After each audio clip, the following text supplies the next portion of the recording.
The following podcast contains spoilers, adult language, and the heartwarming story of a girl who just wants to do it with her boyfriend on a bed next to his dead mother. Happy Mother's Day! This is a message from the Office of Emergency Preparedness. Due to the recent crisis, we ask that you remain in your homes. Do not attempt to communicate or interact with the creatures, even if they are people you know. Lock your doors. Bar your windows. Evil is coming. It's time for Aim for the Head, a horror apocalypse entertainment podcast. And now, here are your hosts, Diana and Steve. Hi, welcome back to Aim for the Head podcast. I'm Diana. And I'm Steve. And my mother is horrified. No, I'm kidding. This week, we're going to be taking a look at, you could call it the modern horror flick, You're Next. This was Steve's suggestion last week, which I thought was great. I had not ever seen this before, and would you say you've watched this at least multiple times, or no? Oh yeah.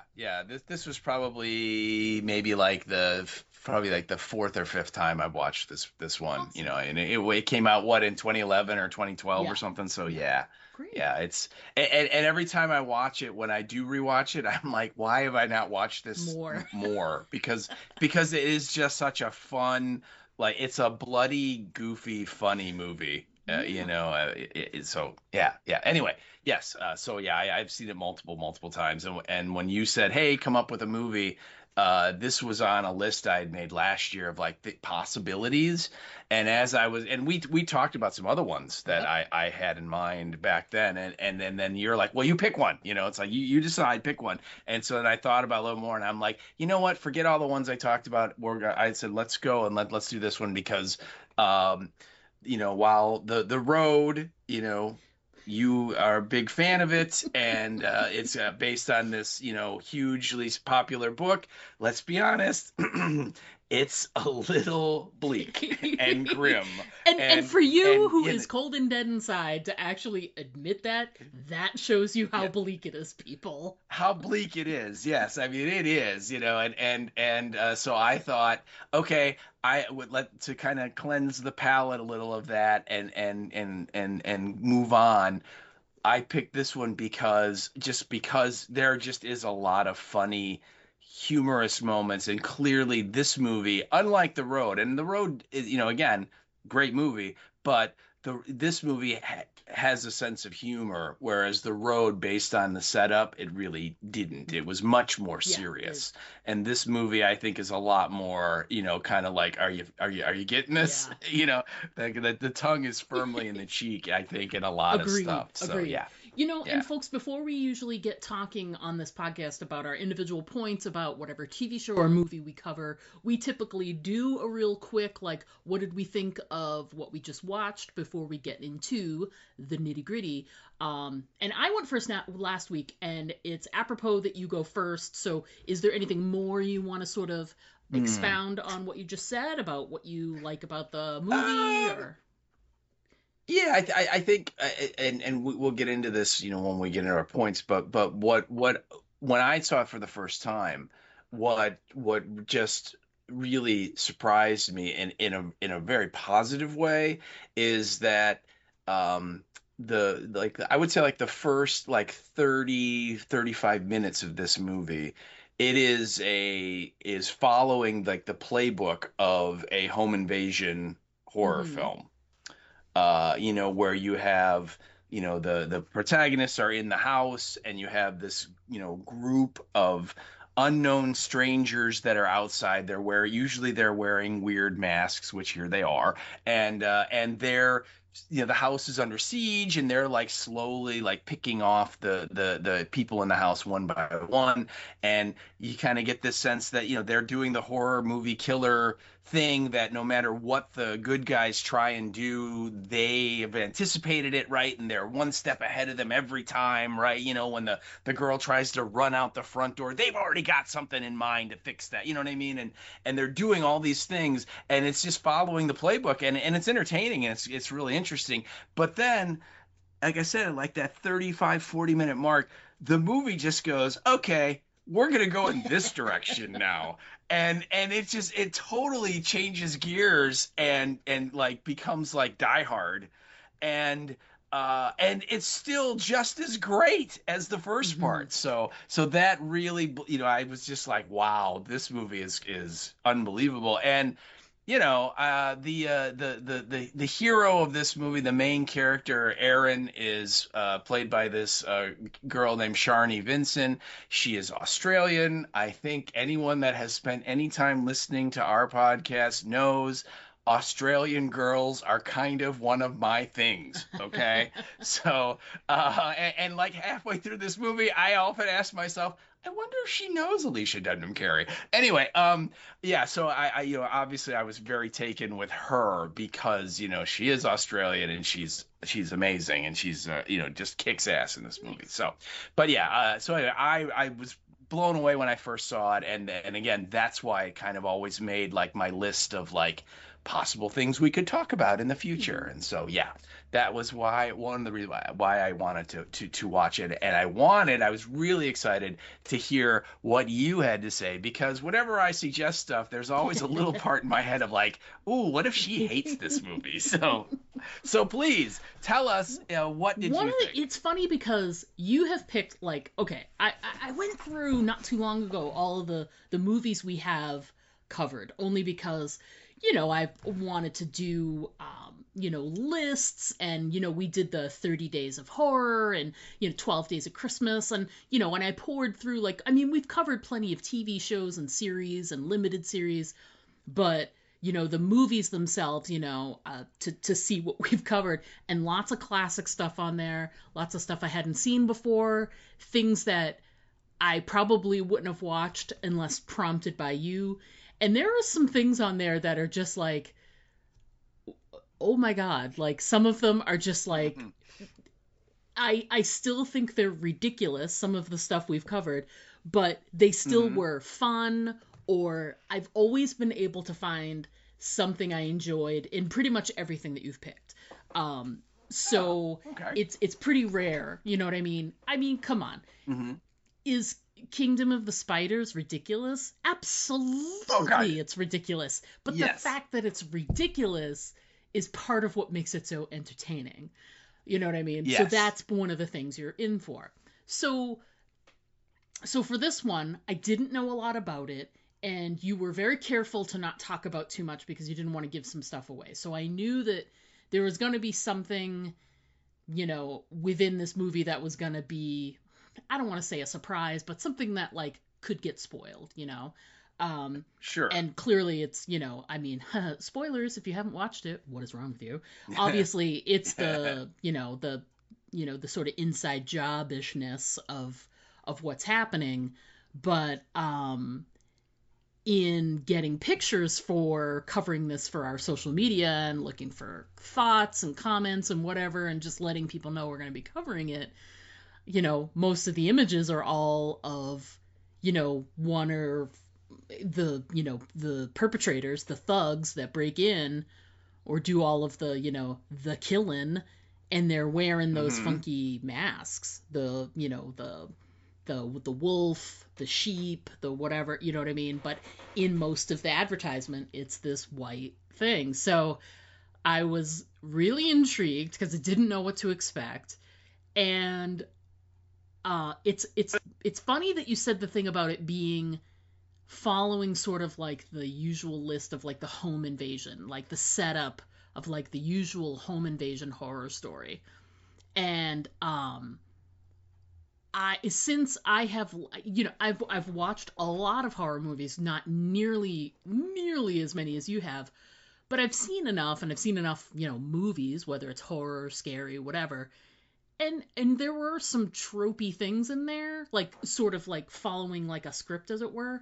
But to me, I don't know why, but I felt like this was like a better premise than in most. Like the family drama felt like real. It didn't feel, because there's so many times where you see a group of people are going to meet in a, and it's usually like a bunch of college students are going away for the weekend, and there's, drama and ensues or whatever, and it feels very sort of fake and manufactured in a lot of ways. And in this one, a family getting together for the weekend, and I don't know, there was something about it that felt more genuine than other stuff. So, and the thing is that the thing to hook you into the movie doesn't have anything to do with the family at all. It's the neighbor. And I thought that was such a realistic, like, I mean, she's clearly not into it, like, we'll get into it when we get into the points. So I thought that, that's the thing that pulls you in. You get that really great cold open, then you get the setup with the family, and when the action begins, it begins in such an unexpected way. Just different. It's just different than what you're used to. You know what I mean? It's not what I was expecting to see. And I was genuinely scared a couple of times, pull my shirt up over my eyes, kind of scared. And there were a couple of really good jump scares, even though you kind of knew, oh my God, something's going to happen. Still really good. But without question, the family relationships and the family drama are what sell it, because it was very believable and very well done. But on top of it, that they lean into some of the comedic aspects of the story it was just hilarious. And, a lot of them are part of my points, so I don't want to belabor them now. We'll get to them. But I was so entertained watching this movie. And I think a lot of what was great about it was that I was surprised by how much I really did enjoy it. So kudos. Thank you for picking it. Because this was a really fun one. It was, and let's put it this way, there's a lot of movies that are kind of goofy that I've still enjoyed myself. I'm not sure I'd ever watch them again, and they're movies we've covered. I would watch this again. So we'll put it that way. Oh, cool. But I'd love to watch it with someone who hasn't watched it before. I don't know, Sarah. She hates scary movies. She would never. She would never. But anyway, so yeah, great. I enjoyed myself, and I can't wait to talk about it with you, because I know you enjoy it too. So I'm very excited for it. So before we get into our main points about the movie itself, let's first discuss just a quick description on what we should expect from the movie, and then we'll talk writer and director, and then away we go. So let's do it, man. All right. Well, like the title says, You're Next. This is 2011's You're Next, and the description that we have is as follows. When the Davison family comes under attack during their wedding anniversary getaway, the gang of mysterious killers soon learns that one of the victims harbors a secret talent for fighting back. And that is your episode description. And yeah, that is exactly what happens. Because let's be honest, the bad guys have a plan, and pretty quickly that plan is over. It falls right apart. Yes. What did Mike Tyson famously say? Everybody has a plan until you get punched in the face. And there you go. So that is our description, and moving on to our writer and our director. Our writer, it's two guys, and when I give you some of their previous stuff, you will see that these are two guys that have worked a lot together in the past. Okay. And so our writer is a dude named Simon Barrett, and he's got about 20 writing credits. He also is an actor. He has I don't think that many acting credits, but he's like one of those guys that he will like pop up in a lot of the projects that he's either written or producing. And so he kind of like will like, oh, I'll play that part, that kind of thing.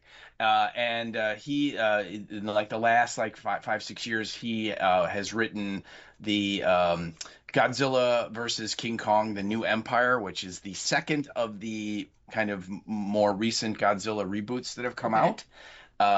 He wrote a movie back in 2021 called Azrael, which is a movie starring Samara Weaving.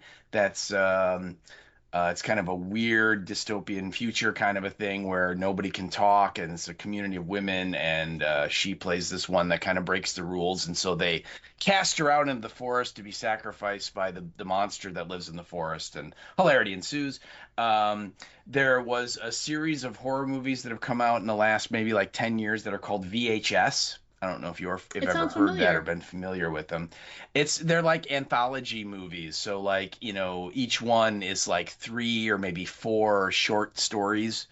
And usually the hook is, somebody, finds this collection of videotapes, and they then put one in and watch it, and then we see one of the stories, Hmm. right? And there's different hooks involved. Like in one case, like this couple break into this dude's house because they want to steal stuff, and they find him, and he's like sitting in this lounge chair, and he's dead, and he's got this massive TV in front of him, and then like the room literally has like hundreds and hundreds of videotapes, and they, like you do in this situation, decide, hey, let's watch some of them right now, so. And then the horror stuff starts. Well, this guy Simon Barrett, he has written three of these movies. He wrote the original. I should say he wrote a story from each of these movies. He wrote a segment of the original VHS, of the sequel VHS 2, and then the third one, which came out, I think it's the third one, and that's VHS 94. And they're fun little, think of like Tales from the Crypt Okay. or Creep Show kind of Okay. things, in terms of what these stories are. So he did those. He wrote the 2016 reimagining of the Blair Witch movie, Okay. and then again, just a bunch of other stuff earlier than that. But so a prolific dude, has written a lot of horror stuff. He certainly, this is something he likes to do. And like I said, the director, Adam Weingard, is someone that has worked a lot with Simon Barrett, in that Adam Weingard directed Godzilla versus Kong: The New Empire. Oh. Okay. And he directed the Blair Witch reboot, and he directed several segments from VHS and VHS 2. So I'm sure that's obviously they became, work together. They became friends, or at least work, people that would like to work with each other, to the point where they, obviously got together and collaborated on Your Next. And then other things that Adam Weingart had done, because he didn't do necessarily everything that Simon Barrett had written, so he's done other stuff as well. He directed the original Godzilla versus Kong, which was the first of the two movies of that series that they've done so far. He also directed a movie called Death Note. I don't know if you've ever seen that, and Mm. it's based on a graphic novel. It was like a Netflix movie, and it's about these high school kids who they find this like notebook, and there's like name. I'm trying to remember it because it's been a while since I've seen it. But there's like names in it, and if they like read the names aloud, the people, they like die horribly. There's like this demon or something that will like go and kill them or something, and almost everybody that's in the book, they're in the book because they're not necessarily a good person. They've done something, that kind of like warrants them being on this kind of a list, whether they've hurt someone or, broken the law or whatever. And so these kids like kind of figure that out and try and, should they say these words, should they kill these people? Should they let this demon do what it wants to do? And anyway, it was a very, very successful graphic novel that had come out first, and then he had directed the movie. And I believe it's probably still on Netflix if anyone's interested in watching it. And it came out like in 2016 or 2017, so maybe about 10 years ago, or approaching 10 years ago. So, Mhm. but anyway, that is our writer and our director. Nice. So I was talking a little bit about it when we got started, but now we can really dive in. And man, anything that's got any kind of suspense or drama or horror, whatever, it's so important that the opening moments have a hook that are going to pull you in. And this movie has a really good hook. They set up this really great scene with this young college girl who has hooked up. We find out later through some gossip that uh, she's with an older guy. It's her professor, and um the movie opens, I made a little comment, like, mentally, that the movie itself opens, the very first thing is a is a closed captioning thing, and it just says moaning, and I'm like, Mm-hmm. okay, so are we starting off with a sex scene? And I'm like, we're starting off with a sex scene. And they Oh yeah. do, but it's very indicative of what's at play here. She does not look impressed. She wasn't turned on. I don't think she was the one moaning. I think he was. She looks like, okay, when are we going to be done? And then when it's done, she's like, is this my life? Is this what, you know what I mean? She starts roaming around the house in a very, and there's no talking. They don't like talk with each other. He just gets up and goes into the shower. He tells her, "I'm going to take a That's it. shower," but that's about it. It's a turn of the pillow talk and Very cuddling. sexy. Yeah. There's very little spooning going on here at all. Yeah, there's Yes. no post-coital fun times. So she gets up, and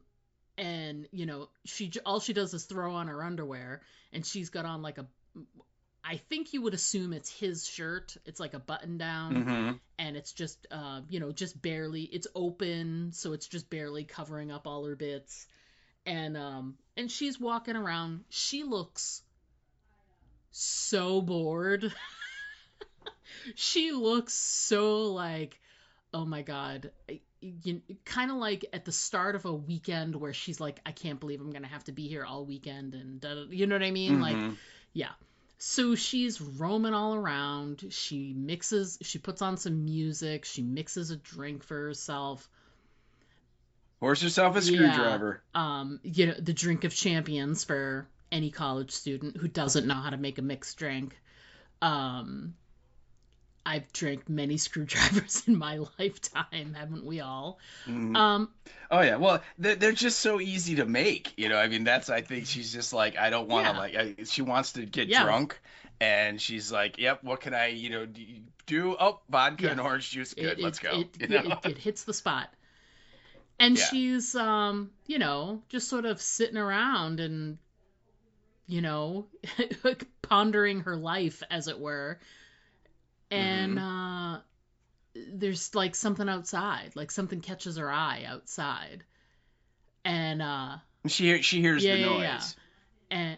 And I think the light, they have like one of those like sensors that turns the floodlights on out in the back Yeah, porch. I was and curious they about go that, because you on. could see that there's some type of light that catches her eye, but you don't.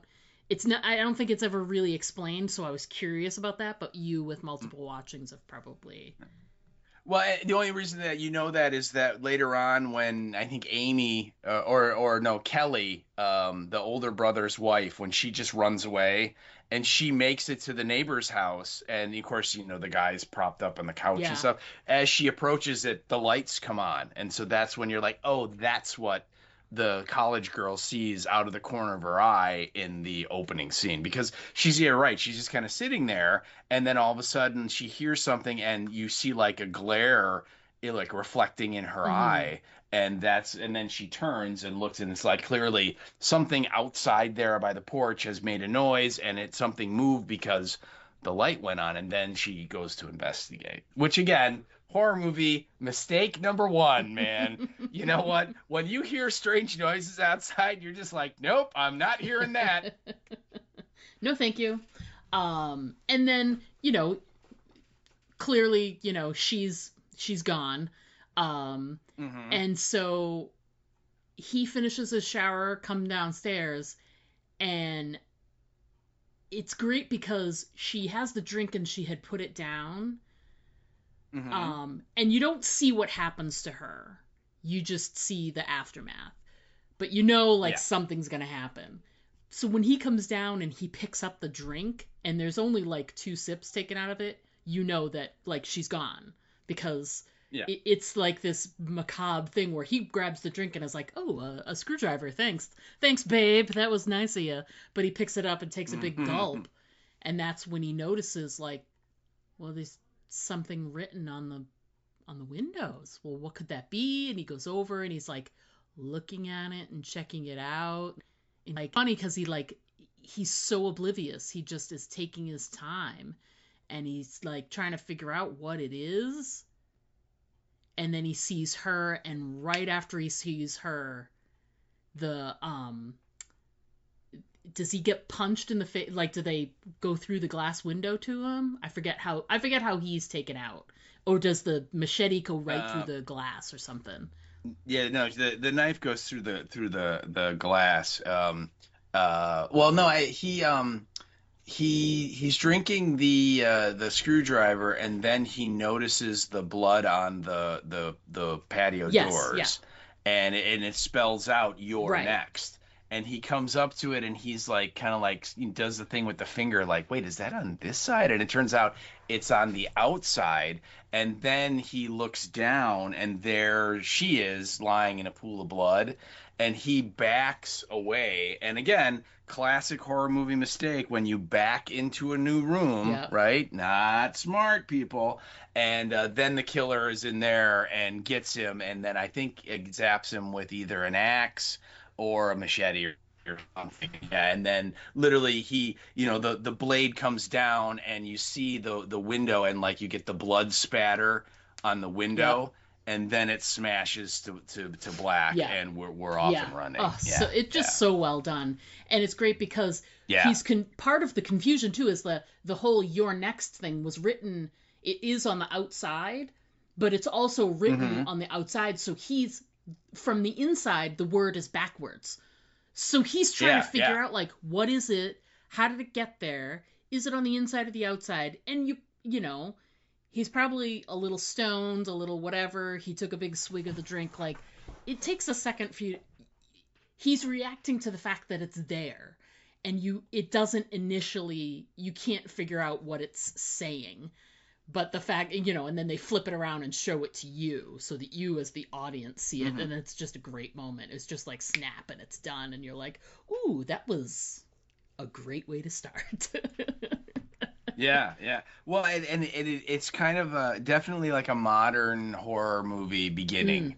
And I think the thing that comes to mind the most is the Scream franchise, where pretty much every Scream movie starts with a killing right off the bat.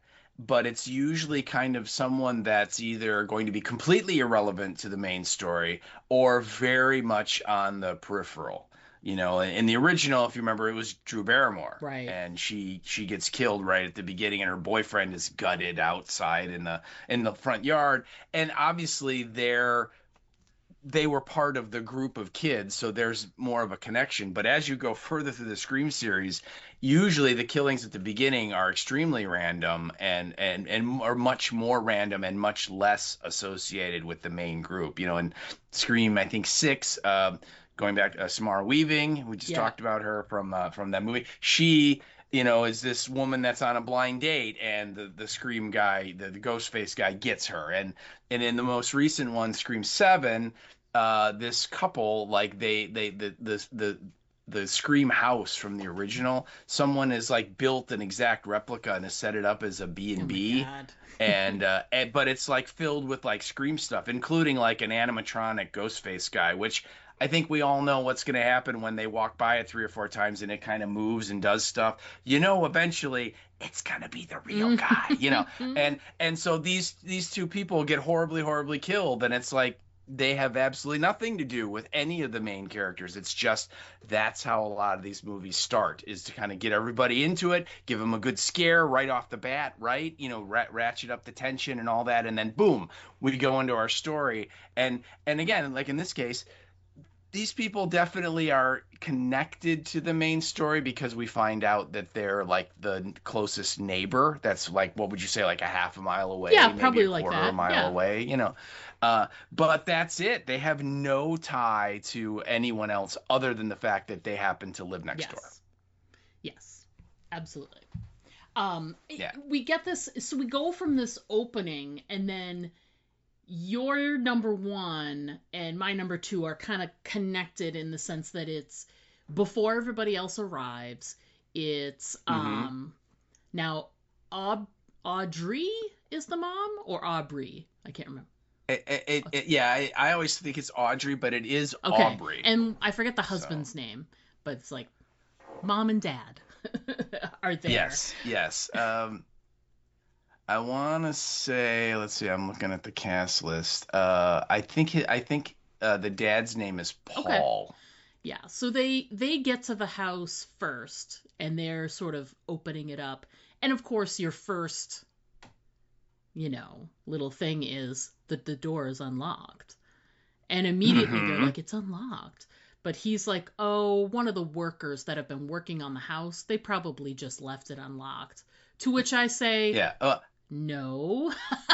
Oh yeah, it's like screw that, we're leaving. Yeah. Well, he walks into like the main room, and we should point out this is like a Oh, yeah. mansion. I mean, Oh, this yeah. is this is like a house in the Hamptons kind of thing. I mean, these people immediately you're like, yeah, lots and lots of Yeah. money, you know. And so they pull up there and they come in and he walks into like the what I believe you would refer to as the foyer. Yes. And he, by just looking at that, he's like, well, nothing was taken. I think we're okay. It's like, what? No, this house has 800 rooms in it. What are you talking about? But you're right. He just brushes it off, even though she's like, well, that's not good. And he's like, nope, let's just get Mm. going. So yeah, go ahead, Yeah. continue. So, he's he wants to look around, and there's this really great moment because they're arguing, and just Hmm. chronologically, my moment happens right before yours, but he wants to look around. She's like, no, absolutely not, and she says, someone's in the house. I'm leaving, and let me just tell you. It is the smartest line I've ever heard uttered in a horror movie because she Hmm. immediately gets a bad feeling right off the bat and is like, no, I'm leaving the house. Not we're going Yeah, home or we're going not whatever. saying. Her first instinct is, fight or flight. Flight. She's like, get Yep. me out of here. Yeah. Get me out of here. And Right. to that Right. I Yeah. say, well done, Barbara Crampton. Well done. Yes, yeah. Well, and we should point out, yes, that this film does have some horror royalty in that Barbara Crampton plays the matriarch of the Davison family, and we met Barbara Crampton last Yes. year. I adore this woman. She is unbelievably cool, and yeah. So the fact this was one of the reasons why I decided to watch this movie the first time because I'd heard nothing about it, but I'm like Barbara Crampton's in it. I'm gonna Right. watch it. And let's be honest, she doesn't have the biggest part in it. She's certainly not. She is definitely a supporting character, but it's her, and she's amazing. And you're right. She's like the only one there that exercises any like real life judgment where you're and he like goes out to get the groceries out of the car or something or the bags or something, and she's in there and she's like taking the sheets off the furniture and stuff and trying to get the house ready, and she hears like an actual footstep from up Yeah. on the next floor. I mean, it's not like like the house creaking. I mean, it's like clearly somebody is walking Hmm. around. I mean, that's the sound design they put in. It's not, there's no ambiguity at all. And like a lot of times they will do that where they'll hear something that is weird, but they can't identify what it is. In this case, you know exactly what it is. So she's like, yeah, I'm leaving. And you're right. You're like, yes, good job. And if everybody in horror movies acted like her, horror movies would be 8 minutes long and there'd be no death. Okay. Yes. If any, and the thing is, she doesn't actually get everything that she's looking for. She wants both of them to leave. And he's like, no, Yes. you can go outside, that's fine. Um, but I'm gonna go upstairs and check it out. So he does. Yeah. Sure. And he takes like like the fire poker or that like cane or something with him. He's like, I'll take this with me, and it's like, what if they have a gun? Yeah. But I think so she's got this great, reaction. But she's not wrong because there's clearly somebody in the house because it leads to your number one. So let's talk about that. Yes. Oh yeah. And again, the opening kill is great. that you pointed out, but this was the moment that for me that I really liked, and that is he goes upstairs and he goes into like one of the again, we should point out, massive palatial Yes. estate here, right? I mean, this house is a multi-million-dollar structure, and he goes up to what I imagine is like the master bedroom or one of the master bedrooms, and he's looking around and he's turning the lights on and stuff, and he's definitely exercising a little caution. He's not just blindly walking into stuff. He's definitely like taking his time and checking it out type thing, and he goes into this big room and he nothing's in there, and then as he turns around, he notices that the closet door is like just a little bit open, maybe like an inch or two, Yep. you know what I mean, like just about closed, but not quite. And he's like, "Oh, that's odd." And so he slowly goes up to open it up, and like right at that moment, one of his kids, his sons, has shown up and comes in, and you get the jump Yes. scare. And he's like, "Oh God, you scared the crap out of me," and they start laughing, and of course the son's like, "Hey, not to like, get off on a weird note or nothing, but why is mom outside in the driveway crying?" Because she's freaking out there. And he's just like, "Oh God, your mother." And so he's like, "Come on." And so they leave. And the camera, and again, great bit by the director. The camera lingers there after they walk out of frame. And then the camera slowly pans back to this door that he was going to open. And you hear just this great sound design of the door creaking open, and he goes, just a little bit, but enough to know that, like, yeah, somebody was in there. So yeah, and that I love that moment. I thought that I'm like, okay, now we're good. Now we're going. So because it's well constructed because they. I think you even see like like a shadow or something behind you or whatever it may be. But the point is that you're expecting something to come popping out of that closet when he's looking around, and he gets the jump scare, and you're like, oh, well, that's the noise that the mom heard. They like try to trick you into that, and you're like, so you're in the moment, just like the dad is. And then when they walk away and you see the door creak open just slightly, and you're like, oh yeah, no, she was right. Yeah. Oh yeah. She was absolutely correct. Yep. Should have listened to Barbara Crampton. Hello. She knows what she's talking about. Yeah. She's been in a horror movie or two. Or seven. Yeah. Yes. She's definitely walked her way through these their halls. But yeah, and they do kind of follow. This is kind of it's a horror trope, definitely, where you set up a scare, but then you get the jump scare, and that is supposed to kind of diffuse the tension. Yes.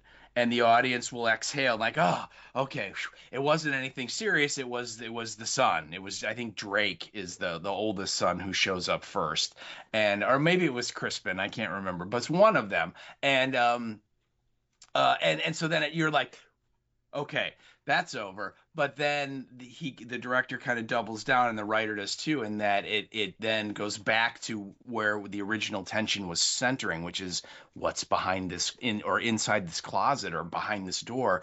And then they kind of give you just this little hint of like, yeah, the movie could have been totally different if the son had been like a minute later. Yeah, no kidding. That would, yeah, because it would have. Yeah, it just would have kicked off in a completely different way. You know what I mean? Oh yeah. Their whole plan would have been shot. So yeah. So, and just a little side note, I just want to say, I really could have sworn that he said, "Go wait in the car," to his wife. So when they pan to, when the son's like, "So why is mom freaking out in the driveway?" And you see her, like, outside of, just like standing around in the driveway, you know what I mean? I was like, I'm not sure that that's what they meant to do. Like, how would that be? Like, you need to be ready to go if there's somebody in the house, you know what I mean? So I was right. like, I don't think that that's effective. It's not as effective as you think Not the that it was best. going to be, but whatever. Yeah, But she needed yeah. to greet all of the children arriving, which is basically we get a nice long introductory, like all of the kids arrive with all of their significant others, is like one by one by Mm-hmm. one. You get a sense of all Mm-hmm. of the like individual dramas and tensions and the people getting along, not getting along. uh Oh yeah, yeah. and it All the kind of family drama dynamics where, definitely these are people that they love each other because they're mhm. family, but they don't necessarily like each Yeah, other. yeah. And it's great because they you actually have they I, is the does the daughter arrive the next day? Because I think they only Yeah, go to sleep, it's just the two brothers, and they wake up in the morning, and then the rest of them arrive later that day or something like that, right? yeah, you're right, you're right. Because mom and dad show up first, and then either Drake and Kelly, which Drake is the oldest Yep, son, they show up second. Then Crispin and yep, Aaron show up, and Crispin is the second yep, son, the middle son of the three sons, and then the next day you have Felix, who is the youngest son, and Wendy, or sorry, Z is his amazingly, weird ass cryptic girlfriend Z. They show up, and then finally, Amy, who is the one daughter of the family, and she shows up with her boyfriend, and it's this dude mm-hmm. Tariq. And yeah, and so that's the whole family. So you have three brothers, Drake, Crispin, and Felix, and then Amy, and then like you said, all of their significant others, whether it's wives or boyfriends and Yes. girlfriends.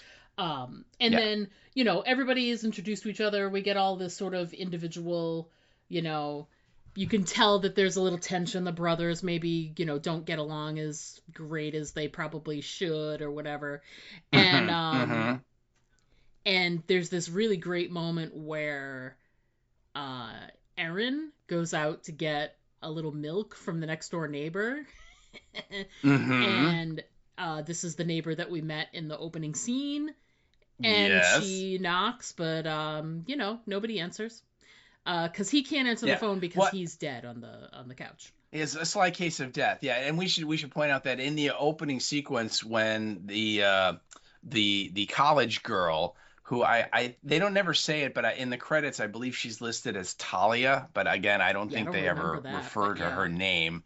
But we find out about them because as the parents are driving in, they go past that dude's house and they see his car in the driveway, and they're like, "Oh, Eric Harson must be here." And then they say, "Yeah, he left his wife and he's like taken up with one of his students." And of course, Barbara Crampton's like, "Scandalous," and so on. But so anyway, that kind of like confirms for the audience, like, "Oh, that's who those people were." Okay, and so yeah, so when the college girl comes down and she pours the screwdriver, one of the things she does is she turns on, and this shows you the age of the movie a little bit, that the dude has a like 6 CD carousel for his sound Yep, system, yep. right? And she puts a CD in and she hits play and she sets it on repeat. Yeah. And so this like kind of like 70s kind of grooving upbeat song, bum bum bum bum bum bum bum bums kicks in, right? And of course then all the horror happens and they both get killed, but the killers, they don't bother to turn off the CD player. And so this song has just been playing over and over and over since they've been Yep. killed. And could have been like days before the parents show up, Right. right? And so when Aaron goes over to get the milk for Aubrey, she's like knocking on the door, and you can hear the music playing on the inside because it's also turned up kind of loud. And then the song kind of ends. And at first she's kind of like, oh, maybe they like heard me and they turned the music down. But then like, they cut to the close up of the CD player and it says repeat, and then it goes whoop, and it goes back to all zeros, and then it starts right back up again, and so yeah, so she doesn't discover anything else other than she just thinks, they either they weren't home or they couldn't hear me because no one answered the Yeah. door. So Yeah. yeah. Yeah. Yeah. Uh, I also think it's interesting too that out of all of us that come back, all of Aubrey's children, their significant others, are clearly like the newest of all of the plus ones. She's the only one that offers to help at all. yep. Yep. Everybody else is doing their own thing, and she's, clearly she wants to make a good impression and all that's too. But I think right off the bat, we're getting a sense that like she's kind of like, she's like, a good person, right? That she is not nearly, it doesn't seem to be involved in any of the feuds that are going on amongst the children who almost like you said, almost immediately when they get together it's the Drake is on Crispin and attacking what he's doing with his life as a professor and how he's not successful. I mean all the stuff. I mean just like you just get the sense that all of these kind of like old feuds that they've had for years just come bubbling up to the surface whenever they're together. Yeah, absolutely. And then adding to the um the tension, as it were, is the daughter Amy. She brings this guy Tariq, who is new to the group. Yes. I think Erin is new as well, but she seems a little more. I don't know. She's a little more. She's already been there for a day, so it's almost like she's already got some kind of connection with everybody else that's there. At least a tiny one. Right. But this guy Tariq is brand new. He like comes in the door and they go right to dinner or whatever. So they're asking all of these questions of him, and he's like getting to know, and there's just this tension in the air when they ask about how, because he's a filmmaker, and obviously if you know your movies and you know your people, and you looked at the list, you know that Tariq is played by Ty West. And he is a filmmaker, so it wasn't a big stretch for him to play a filmmaker since he is a filmmaker.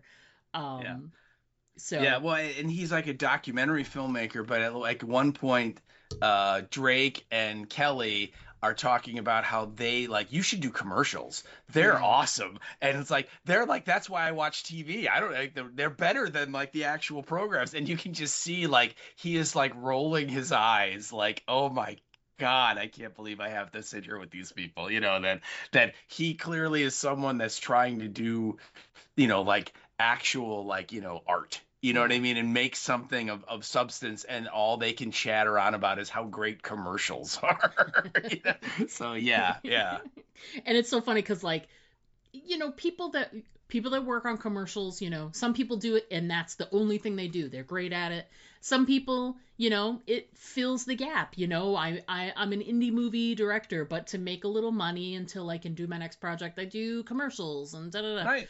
But he's a documentary filmmaker, and there aren't a lot of documentary filmmakers that work on commercials because it's just such a different mindset, and it just is, and for them to just be leaning on it so much is just so uncomfortable. Oh God, yes, it's crazy, but I loved it because it's another thing that just really sets apart like how all of these relationships right off bat, and sets up this really great tension right away, and you're already sort of like on edge as things progress, and then you're already in that on edge when your number 2 happens. So let's talk about that. Yes. Let's kick it off. So they after they kind of grill Tariq a little bit, and then they're like sitting down at this like massive dinner table, where they're all having this big feast, and there were shots earlier when the dad and the 2 of the sons are out like and they're grilling, something on the barbecue grill outside, and of course the mom is in the kitchen and she's doing all the rest of the cooking and so on, and so now they're having this big meal, and we find out it's the parents' wedding anniversary, and that's why the family's all gathering, and of course mom is just so thankful that everybody has gotten together, and she just sees all the sunshine and rainbows when like they're all kind of snipping at each other for the most part, and so when they stop kind of grilling Tariq, the oldest brother, Drake, he kind of starts going after Crispin because it turns out Erin, his girlfriend, was a former student of his because he's a professor. Yeah. And she was his TA for a while, and she's like still in school, but she's like going for her master's degree in literature, and so that's why that they're still like in the same running in the same circle and everything, and they started to date, but Crispin kind of insisted that we wait until you're no longer my student and you're no longer my TA for appearances. We don't want to, have the rumor mill going. But Drake and is just, well, that he kind of says under his breath, that sounds kind of emotional.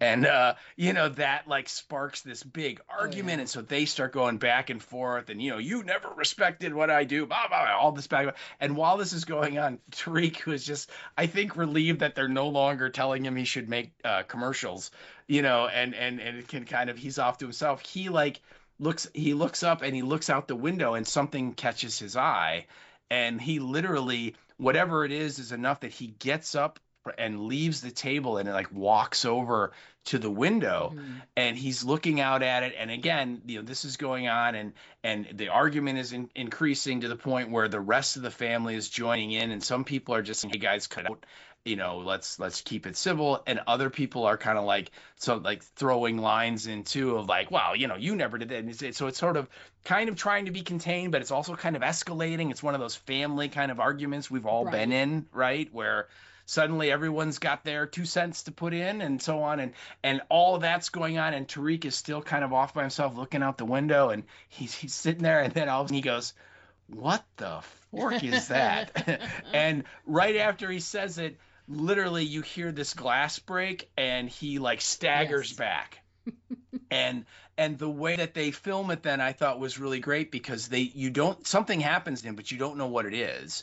And then you see it cuts back to a shot of the table of the argument, and then way in the background you see Tariq, but the camera is like at tabletop level, so you only see in the screen up to his shoulder, so everything above his shoulders is not on camera, and he's kind of backing up in this kind of very spasmodic way, like clearly something has happened to him. And they're all arguing, and slowly, one by one, they glance over and see him, and then their reactions where suddenly the argument stops, and it just is screaming and oh my god and what the fuck, and finally we get he collapses, and finally we see he has like a crossbow bolt in his forehead. And my comment was, shing, arrow to the head, but hey, at least the bad guys followed our tagline. Right. And yeah, so he literally goes down in a pool of his own blood and brains, and everyone they're just like, oh my God, what the hell's going on? And of course, mom is just screaming now at the top of her lungs.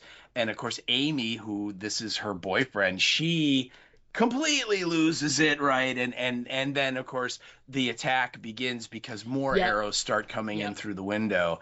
And again, it's like following the template, if you will, or the playbook of the home invasion movie, that you have this weird group of people, we don't really know much about them, there for whatever reason they're deciding that this family, we're gonna go, we're gonna terrorize, we're gonna siege, and ultimately we're going to kill, and they're just following along with it. And Tariq is just kind of the opening kill, the opening round of this this story. So yeah, what did you think about that when he's like, what the, and then all of a sudden you hear the of the glass, right? And then it's on. What were your thoughts when that was going on? Interesting, because I couldn't, and it was even after the attack, I was curious, because they don't show you, they show like him looking a little bit out the window, but you never really get a lot of detail. So I'm curious, like, did he see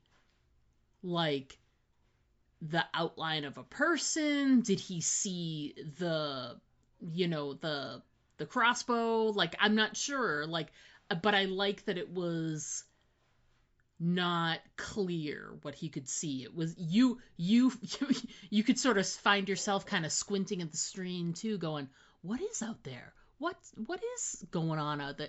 So I wonder if like, and then the last thing he saw before he got shot was probably because of his reaction was so like, because at first it was curiosity. It was like, what's that? What's going? And then he's like, what the F?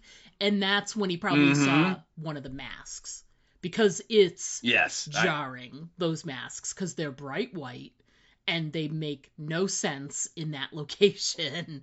So I think that's what he saw. But the way it got started, it made sense for him to get shot first because he was the most superfluous character out of all of them.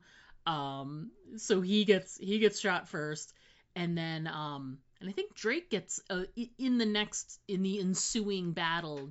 That's when Drake gets the shot to his shoulder blade, right? Shoulder, like his back. Yeah. I would say they shoot like maybe 3 or 4 more crossbow bolts into that room, but the only other hit they score is they manage to get him like right in the shoulder blade. I mean, oh my God, it had to hurt. Yeah, I mean, but the other interesting thing about this scene is that right from this moment, everybody is freaking out except Erin. And Erin is like cool, and she's rational, and she, first of all, some people are like, the mom is just standing there frozen, and she like pulls down and gets everybody to get down on the floor, and then she's like, we got to get out of this room, and she like hands a chair to somebody, so when they move out of the room, they have a chair as like a shield, right, type thing. And to be fair, it's very smart. It worked. Oh God, absolutely. And so right off the bat, we're already seeing that she is not just going to sit there and scream and be like, help me. She's like, no, we got to fix this. There's a problem. This is what we're going to do. And it's sort of, again, setting up what's going to happen, because very quickly we learned that Erin has, in Liam Neeson's words, a unique set of skills. Yeah, she was up until that, like you said, up until that moment, you don't think that she would, but she has a plan of action in her head, and it's almost like, until we get the reasoning behind it, she just basically has something in her past. We find out it's her past, but she's just got something inside her that kicks in. She is not gonna just sit there. She takes charge of the situation. Like, big time, is telling people, take this, go there, go over there, go this way, let's gather in this other area, you know what I mean? Like, she really does take charge of the situation, which is amazing considering she literally just met all these people, like, less than 24 hours before. So, yeah. Yeah, oh, yeah. I mean, yeah, she does, and when they get everybody out of the room, then if you notice, like, her first thought is, we got to lock all the doors and windows, and then as she's running around, she does a couple things. First of all, she goes through the kitchen and is locking the windows, and she grabs the Michael Myers starter knife that Audrey had left next to the pies. And she gets out a pot and she fills it up with water and puts it on the stove and turns the stove on. And again, you're like, seems to be a weird time to make some tea. No, that's not it at all. She's thinking of, we need weapons. We need things so we can fight back with. And so I'm going to put this water on the stove and let it get all hot and bubbly. And that way, if somebody shows up that I don't like, I can throw it on them. Absolutely. And again, it's going to come back into play later on, right? Because she eventually will go back to it. But they're just little things that they don't draw a lot of attention to, but she's doing exactly. them. It's literally like she's got this list in her head of like, and she's able to see everything around her and assess, okay, this, and this, and I remember this one time we were able to do this, and it was, you know what I mean? It's like she taps into that set of unique set of skills, and she does like 10 things in like 4 seconds and then is out of the kitchen like really quick, which was really smart. Yeah. But what's great is like, because she takes control, they're all they're not in the dining room anymore. They're not in the kitchen. They're kind of in like a little hallway area in between, it seems like. And there's still a window, but it's smaller. There's like a little door that leads outside. and there's windows, but they are much smaller, so they feel a little more sheltered in this area where they're at, not as exposed as the windows. And they're talking through, they did the thing, lock the windows, the doors, yada yada, but they're talking through like, how do they get out of here? And of course all of them have cell phones, because it's a bit ago. It's about 15 years ago, this movie, but we were definitely in cell phone era. People all had one and had one in their pocket. Not necessarily smartphones maybe, but everybody had a cell phone of some kind. Flip phones. So, but nobody has a signal. And then the brother, Felix, makes the comment, which at the time was just like, oh, he's a downer in all events, I bet. But he actually, it seems like he was probably giving himself away a little bit there too, because he's like, oh, they could be using a cell phone jammer. It only takes like $30 to get one on the internet, and we won't have any signal. And everyone's like, thanks, man. Yeah, like, of course you would know about it because you're into all kinds of shady stuff, which is an unbelievably revealing comment. Oh God, yeah. When you eventually drill down the plot of the movie, where it's like, I'm starting. Okay, good. Yeah, he's telling on himself there in a lot of ways. So he can't get a signal, so they're like, well, we can't call for help, but maybe we could get away from this and get a signal like out on the road or whatever. And they're all talking through like, oh, I'll do this, I'll do whatever. And then the brothers, of course, start getting into this argument about who's the faster runner, and it's hilarious because you're like, in the middle of this, this moment, meanwhile, they're also trying to work on Drake and, make him comfortable. And there was a scene earlier in the movie when he asked about Vicodin from his wife. And so you already know that he uses a lot of pharmaceuticals.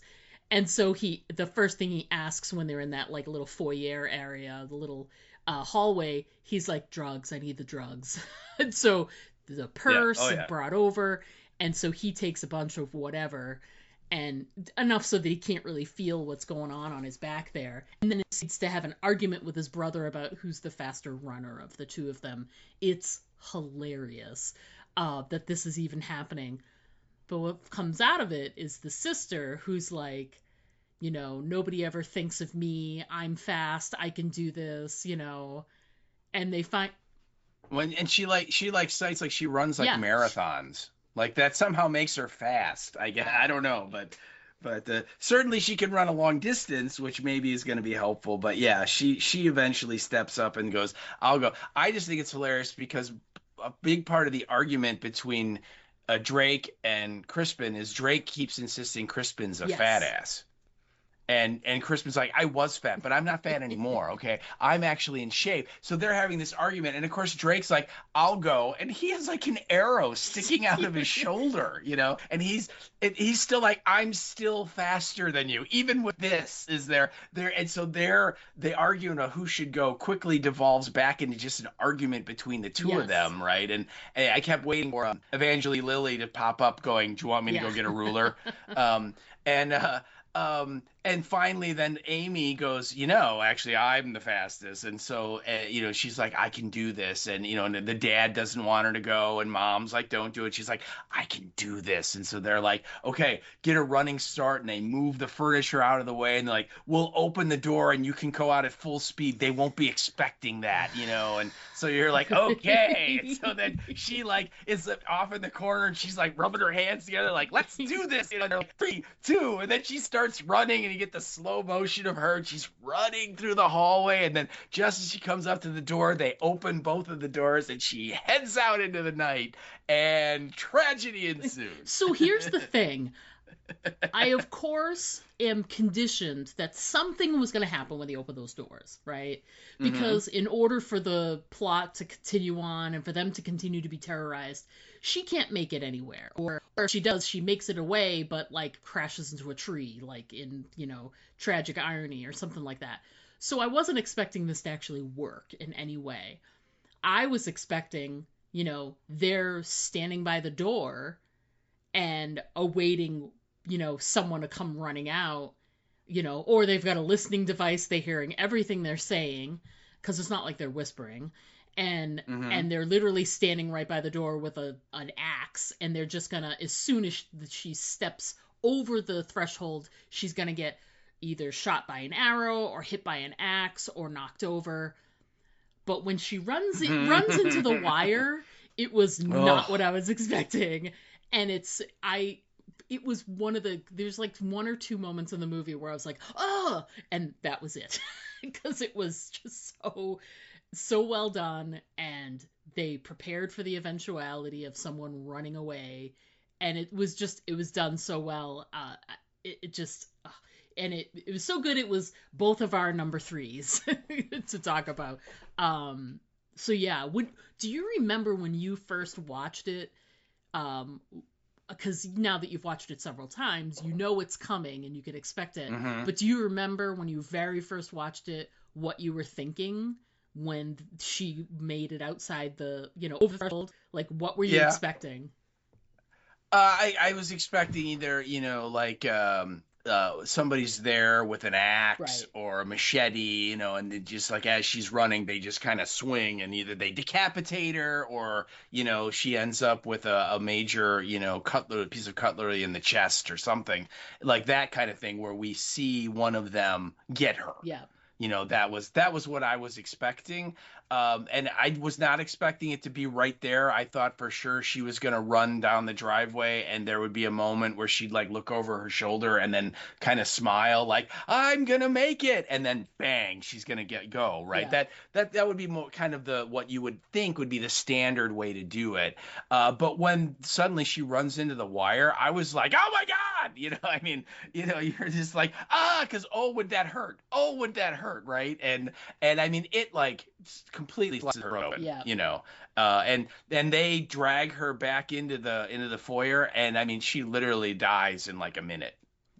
And there's nothing they can do. I mean, so yeah, that was my my initial reaction. Yeah, I thought for sure that one of them was going to get her with, again, whether it's an axe, a machete, maybe she would get shot with a crossbow. But like I said, I thought it was good. They were going to let her get further away and give her this like kind of false hope that she had gotten away. Yeah. And then no, you didn't, because again, when I first saw it, I'm operating under this is a home invasion movie, and the bad guys have that kind of omnipotent, horror movie bad guy capability of always knowing what the good guys are going to do and always being able to pop up in the right place at the right time to zap them. So but yeah, so when she runs into it though, what was your well, first of all, surprised. Like I said, I figured something was going to happen, but I just did not bet on something like that. And it's a really interesting, you don't see that used very often, is the first of all, the use of the garrote to begin with, the wire of any kind is, it's usually employed differently. It's behind you're come from behind while you're in the car or something like that, and twisted or whatever. It's seeing it this way, like a total clothesline action, is just different. It's not the way you usually see it employed. So it was surprising. It made me jump and make noise out loud. So yeah, so it was good. It was really well done. And what was great is like that moment happens without fail. Like you'd have to go back and look at the timing, but this is like less than 5 minutes into the we're being attacked action. Like Tariq takes the bolt to the head and she runs into the wire like less than 5 minutes later. So you're so tense from like, okay, we're getting started. You're like, oh God, oh, and he got shot in the shoulder, and oh my God, oh, that's hilarious, he's doing the drugs, and this isn't gonna work out well, and oh God, she ran into a wire. Oh my God. And the other thing that it does is it sets up the fact that, these guys are committed to the people in this house dying. This wasn't hey, we're gonna shoot a couple of random arrows through the windows and then we're gonna run away. They're hiding somewhere, they're watching, they're prepared, they've got the exits taken care of. You have to assume if they did that at the one door, they're gonna do it maybe someplace else, you know. We don't ever see that, but you have to assume it. And they, after this, they don't really try to go outside very much after that. So yeah, it's great. It was well employed. It was surprising. It was gruesome. It was really well done. Bye bye, Amy. Yeah.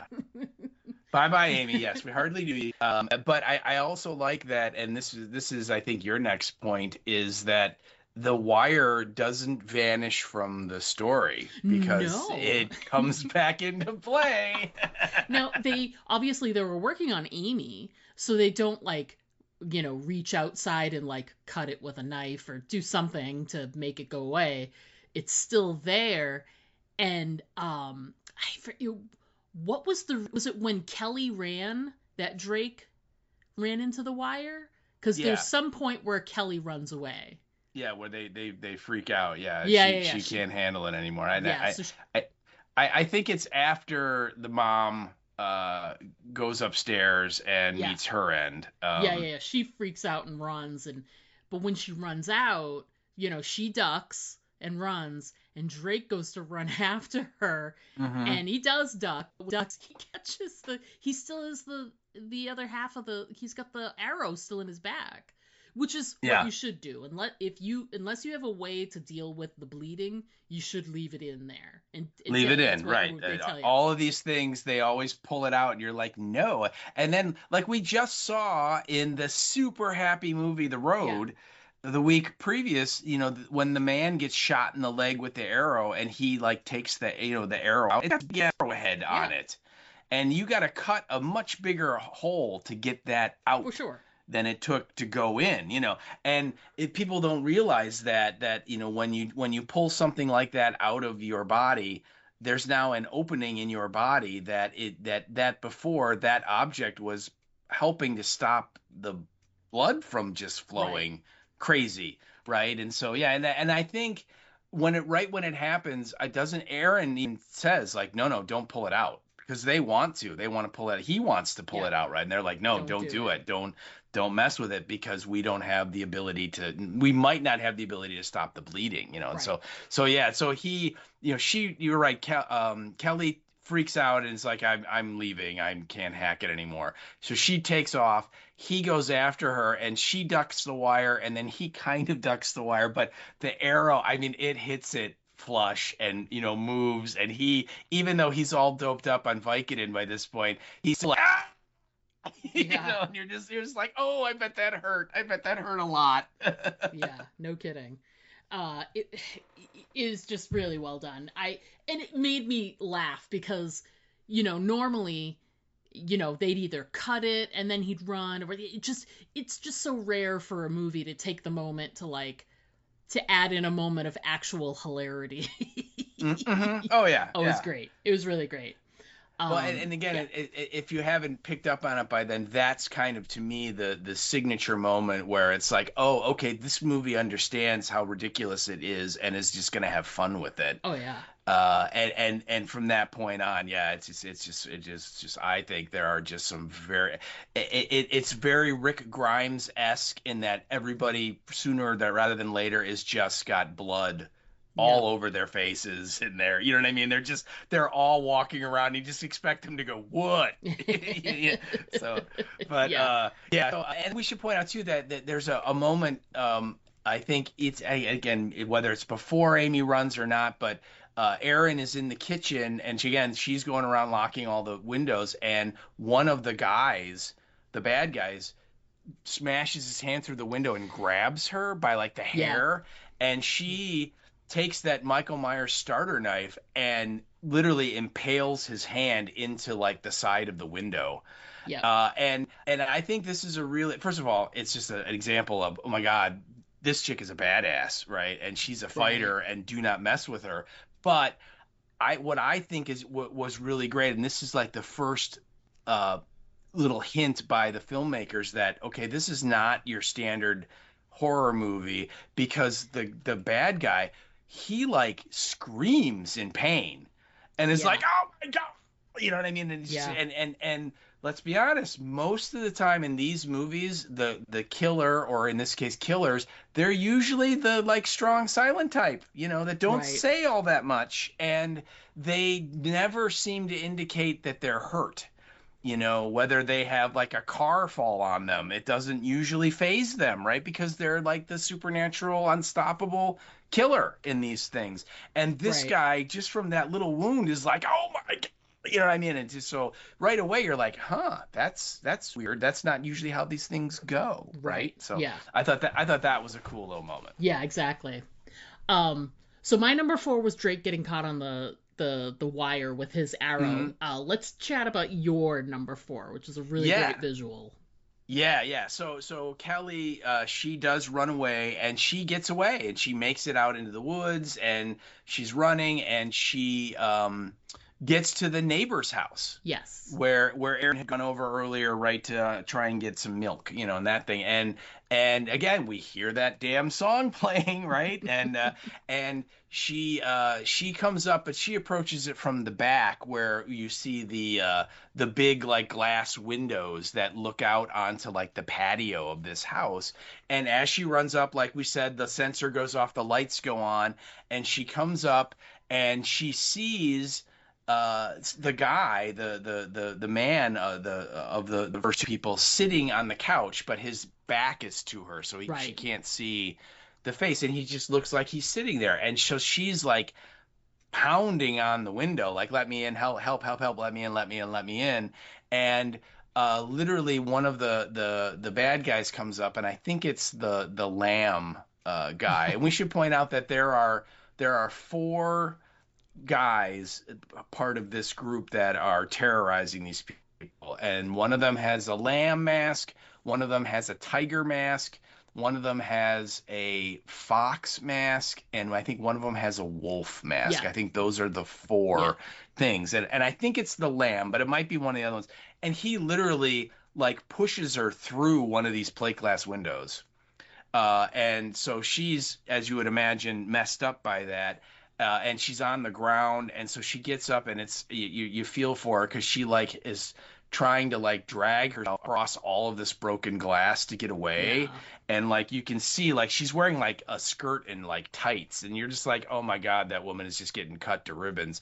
And meanwhile, he's like wearing like combat boots, so he's like absolutely fine, and is just walking. And he gets her, and he turns her around, and he kind of pins her with his legs, and he takes this axe and he swings it kind of like a golf swing, and literally embeds it in the side of her head, right? And Yeah. boom, she's dead, right? And there's this great shot then of, and we should point out too that when she gets in the house, she's able to finally get around to see the guy sitting on the couch, and you see that his all bloody mess, clearly been dead for a while, Yeah. been propped up there. And so that doesn't help her situation at all. But after the guy kills her, he goes over and he sits down on the couch next to the dead guy. Yes. And he just kind of like, has this sort of like, man, I got to take a break. Like this is a lot of Yeah, these crap I guys, gotta do. these people are taking a lot out of me. Yeah, and so the camera then kind of lingers on this shot, and so again you have dead guy and you have killer with this like sheep mask on, and in the foreground you can see the handle of the axe sticking up, where clearly poor dead Amy, or not, Kelly, is sitting there, and the shot just like sits there for a good like 3-4 seconds of him, just this dude like, I cannot believe this is my life. So yeah, I really like that scene. Yeah, he's questioning his life and all of his life choices in that Yes, moment. And it's like how did I get here? How did we get here? Really? Yeah, yes. It's really well done. Our number 5 is both of ours the same one, Yes. which is great because we get a couple of different. I'm trying to remember. How did it come to be that the guy came back in? Because we got a couple of things like, happening all within the house, but there's one of them, it, like, steps back into the house in some way, and Aaron is right on him. I think the order is that Audrey goes upstairs because she is losing it, and and they make this cardinal mistake. Like, the dad, I think, is not thinking clearly because he's completely forgotten the whole, hey, I think someone's in the house thing from the day before. And so he leaves her in the bedroom. And of course, one of the guys is under the bed, and he comes out and, like, puts a machete in her head and kills her. And so that's another death that happens. And so they kind of break some of the horror movie rules because they start splitting up. And, you know, like, Aaron's like, I'm going to go down in the basement and see if anything's down there we can use. And you guys go upstairs and check on your mom. And so, you know, people are kind of going all over the place. And at one point, Aaron comes back into, like, the dining room, and the lamb guy, he throws Kelly's body through one of the windows and smashes it. And that it catches Aaron by surprise, and, like, she gets knocked to the ground. And then he steps into the window and he gets his axe out, and he, you know, swings it at her, and she, like, jumps out of the way. And this is great because she kicks him and just gets a perfect, textbook, like, punter punting a football shot to his balls. Right. And the best part is like, he totally reacts like a guy who just got kicked in the balls. And he drops the axe and just kind of goes, oh, you know, and reacts the way that you react when that happens, where your whole life is now this never-ending pain coming from your groin. And she just kicks his, she angry kills him, right? Please describe your version of how she kills him. Well, and here's the thing is, you got to get the visual of, I don't think it was in this moment, but at some moment she had a bunch of things from the kitchen, different knives, different tools for people to use.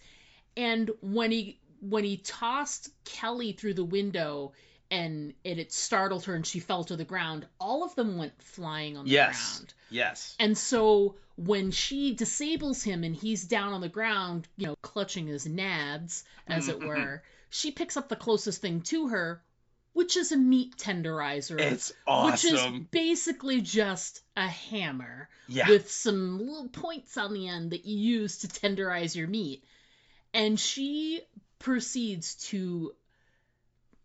she beats him, and it's one of those things where it's a great moment because she beats him, she's clearly killed him, she continues to beat him, and for that first, like, 5 seconds you're like, yeah, she's letting out all of her aggressions because they're scared shitless. Then it continues for another 5 seconds, and you're like, yeah, well, she's extra scared, and, you know, and this was taken by surprise, and she's just, and then it keeps going, and you're like, she's got some issues that she's working out. And she's taking it all out on this guy's skull, basically. Oh man, yeah, she's bashing the back of his head, and then when he hits the ground, it's clearly either, if he's not dead, he's, like, mostly dead. Mostly. And she keeps going, and so then it's great because Felix and Z come back into the room, and she picks up the dead guy, she takes the mask off, and she's like, do either of you guys know who this is? And Felix goes, it's kind of hard to tell. Yes.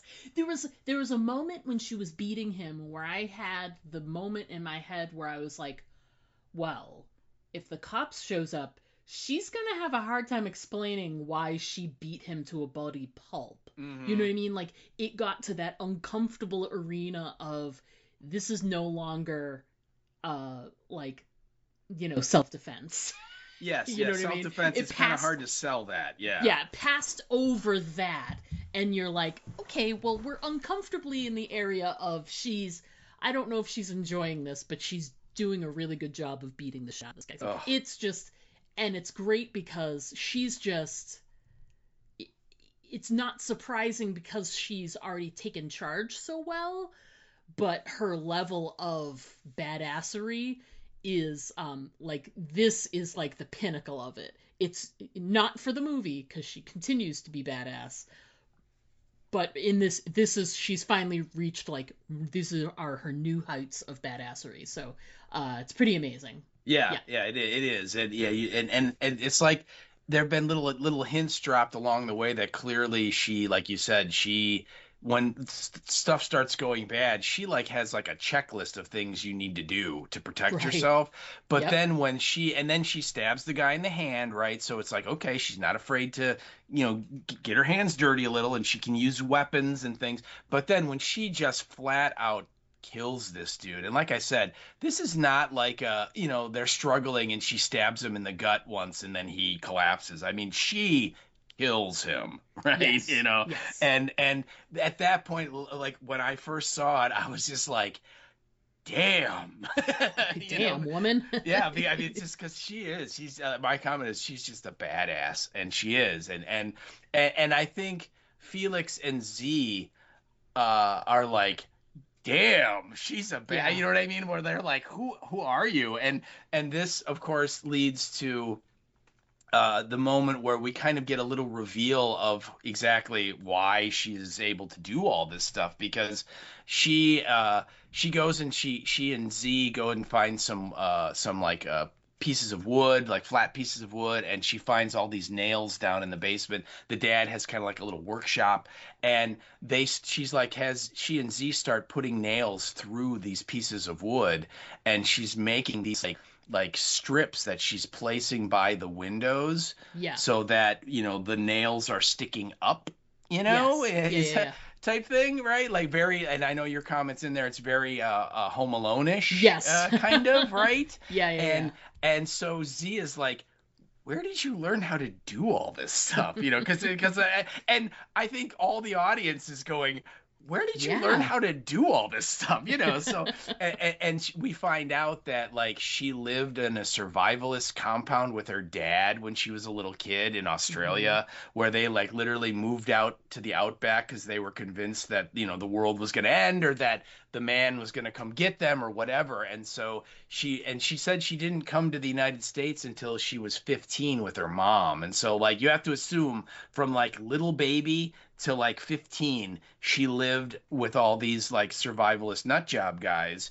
And she literally is like, some of it must have wore off. It's like, you think some of it wore off, do you? Oh yeah.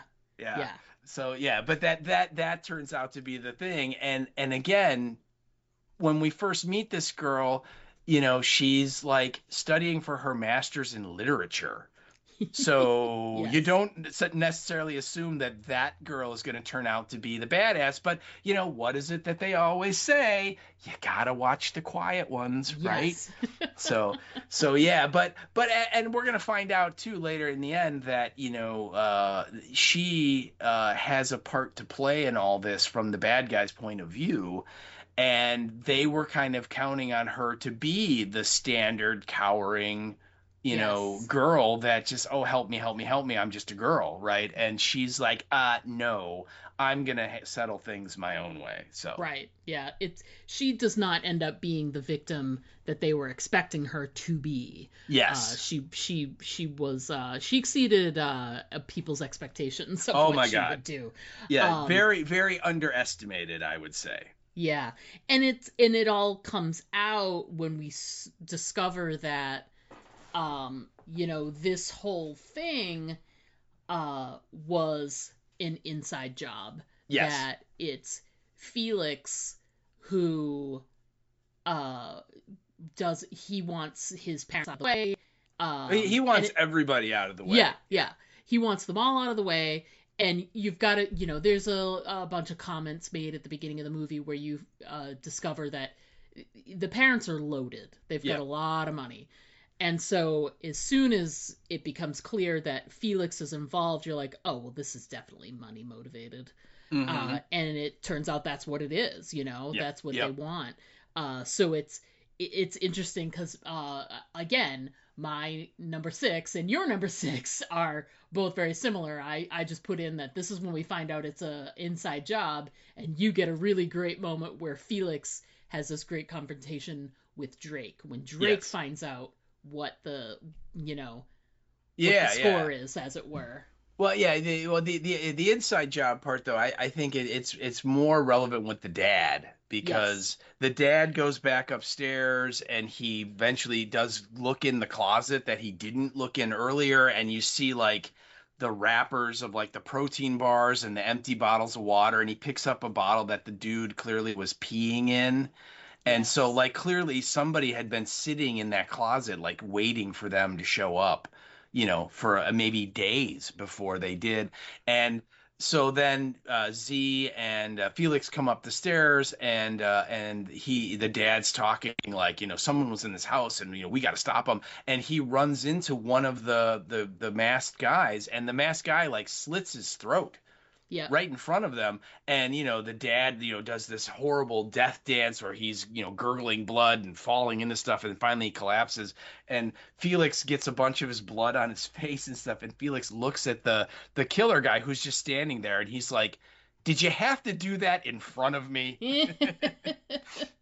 And that's kind of the first sign that's like, oh, he is involved. Yeah, somebody's involved here. Yeah, right, yeah. So and so then at that point, the only people left alive from our group of the family is Aaron, who is downstairs, Drake, who is like passed out at this point from the Yep. pain when he bumps into the wire with the arrow. He literally like he pulls the arrow out and then he passes out. Yes. So he's out cold, and then you have Felix and Z, and that's it. And so Drake has kind of recovered and woken up, and he is down looking in the workshop in the basement, trying to find maybe there's some weapons we can use, screwdrivers or whatever. Right. And Felix goes down with them, and it's they're down there doing that, and that's when Z is with Aaron, and they're doing the thing with the board and the nails and setting up this trap next to the windows, right? That's kind Right. of the breakup, and that's where Drake is like, "Where's Kelly?" What happened to her? I don't know where she is, because he passes out and doesn't know that she's dead.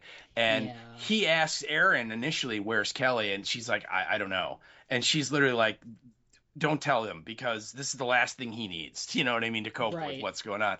So when he's downstairs and he's like, "Where's Kelly?" That's when Felix is like, "Kelly's dead."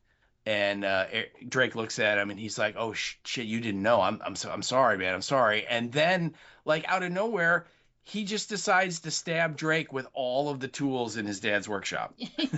And the way he does it, it's so funny because it's like he does one, and then he does another one, and Drake doesn't go, and he like does another one, and then the best quote of the whole movie probably. Yeah, oh yeah.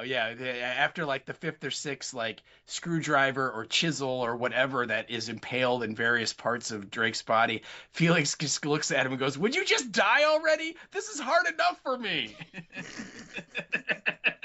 And you're like, I'm so sorry that this has weighed upon you, this whole, killing your family thing. Yes, Oh my yes. God. Yeah.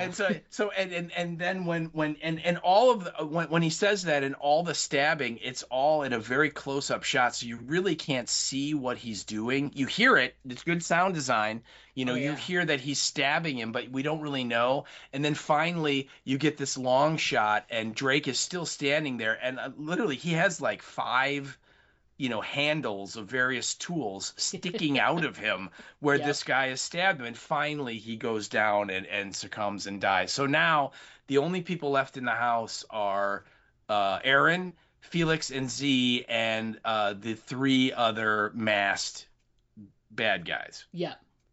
Yeah. Yeah. And that's that. End of movie. No, I'm kidding. End of movie. And scene. Yeah. But what's great is, I think, is that when does what's her face find out the it's later when she finds out about Felix. It takes a little bit for her. Oh, you mean Crispin? Well, she finds out about Crispin, yes, but how does she find out about Felix? She finds out about them. Oh man, what does happen?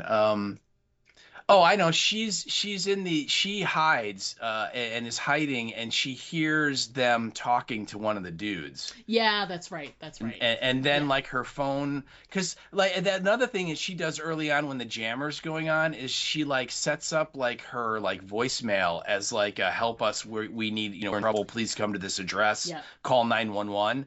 And they're like, why are you doing that? And she's like, well, I've changed my outgoing message, and sometimes even if there's no cell service, that will still get uploaded, and so that if someone tries to call me, they'll hear it. Yeah. And they just are kind of like, yeah, whatever. But so she does that, and so then when she's hiding like in the closet or wherever she is, she gets a message from like the police saying we received your thing, we're on our way, or something. Yeah. Like somehow she gets a signal, and that of course, her phone beeps, and then they're like, oh, somebody's over there. But that's how she finds Yeah. out. But yeah, we should point out that before that happens, um and I think before even Drake dies, uh Crispin is like, I've got to go out and try and get help, see what happened to Kelly, and I'll be fine. No, I'll go outside, and I'm faster than people think I'm. So he goes outside, and he's gone, and we never really see what happens to him. He just kind of disappears into the night. We don't know, did he die, did he not? But he's out of the picture as well. Yeah. And so now it's just the other ones. And so then one of the guys, the masked guys, he comes up to one of the windows and from outside, and he opens it up, and he looks in, and he sees the wood with the nails. Yeah, and he laughs there, and he kind of goes, yeah, amateur. And so then he steps in, and of course Erin, because she's a super mad genius, she places one of them further away from the wall so that if you do look down, you see it. Yep. But then she places another one closer to the wall that you really have to kind of lean in and look down to see. Yep. And of course the dude doesn't, and the dude just sticks his foot in and puts all his weight on it and steps right through. I mean, this like 6-inch nail goes right through his boot and his foot. And oh, it's like an X when the guy steps on the nail, yeah. Or in A Quiet Place when Emily Blunt steps on the nail. You're just like, oh my God, would that hurt? Oh God, yeah. Oh yeah, and again, the guy is just like, mother. I mean, he, like he's not acting like a villain in that he can be injured and feel pain, which normally in these things those guys never do. They're always, freak. They're supernatural, right? So it's like you can do whatever you want to them, right. And they're just like, nah, whatever, yeah. But yeah, so I wanted to mention that the nail through the foot because it's just, it looks so painful. And the other thing I wanted to point out is that the movie does a really good job of like every like little trap and thing that she sets up to use, they work, and it comes back into play, yeah. And a lot of times in these things, if you go back to like Nightmare on Elm Street, Nancy at one point, she can't sleep and she knows it's Freddy and he's the dream thing, and she's kind of figuring it out, and she like gets a copy of the Anarchist Cookbook, and she like builds all these booby traps in her house and sets them all up, to get Freddy, and only a couple of them ever actually come into play, right. when he shows up, and there's a lot of things you're like, oh, I wanted to see that go off, that trap go off. And in this movie, I think they do a really good job of like, no, you know what, everything that she builds, designs, sets up, it all, not only does it come back into play, but for the most part, with the exception of maybe the end, it really works, and is effectual in killing the bad guys. So agreed. Yeah. One of the best things that she did, though, is, let's talk, it's my number 8, but it's your number 9. But one of her best weapons she uses is so improvised in the moment. She ends up in this battle, her sort of final battle with Felix and Z ends up in the kitchen, and it's great. I just want to say too that like that was a really very realistic like fight between humans that have like fights like grappling with each other. There wasn't any like grab them by the back of their shirt and toss them across the room. It was all very real kind of hand-to-hand combat. And she does something to, like, she hits Z, like, in the throat or chokes her in some way, so Z is taken out. But to take out Felix, she ends up with the blender in her hand, and she smashes the glass part of the blender. But then she's left with the bottom part, which is the actual blendy part, the metal little tines. Oh, and she smashes it on top of his head. And you all know it's got, like, the 4 tines, 2 are up, 2 are down, and she smashes it into his head so that it, like, sticks there. And then when she picks up the plug, that was one of the moments where I was like, no, no, no, and looked away. Oh. But she plugs it in and turns it on, and then blends the top of his head. Oh, it's so great. It's another one where it's like, I appreciate when a horror movie does something that's like, we're gonna do this because you've never seen it before, but they make it like, it's not like they were in another room and she happened to, you know what I mean? Like, they're in the kitchen, they're having the fight in the kitchen, and they've already established that she's very handy with, like, grabbing whatever she can and making it work, and she grabbed whatever she could and she made it work. Oh yeah, it was so well done. And that moment when, you know, she smashes it on his head, and at first it's like you said, it's just like a weapon of opportunity. She just grabs it off the counter and uses it, right? Yeah. But then she's quick enough to realize, oh, you know, it's kind of like the metally spinny parts are like stuck to the top of his head.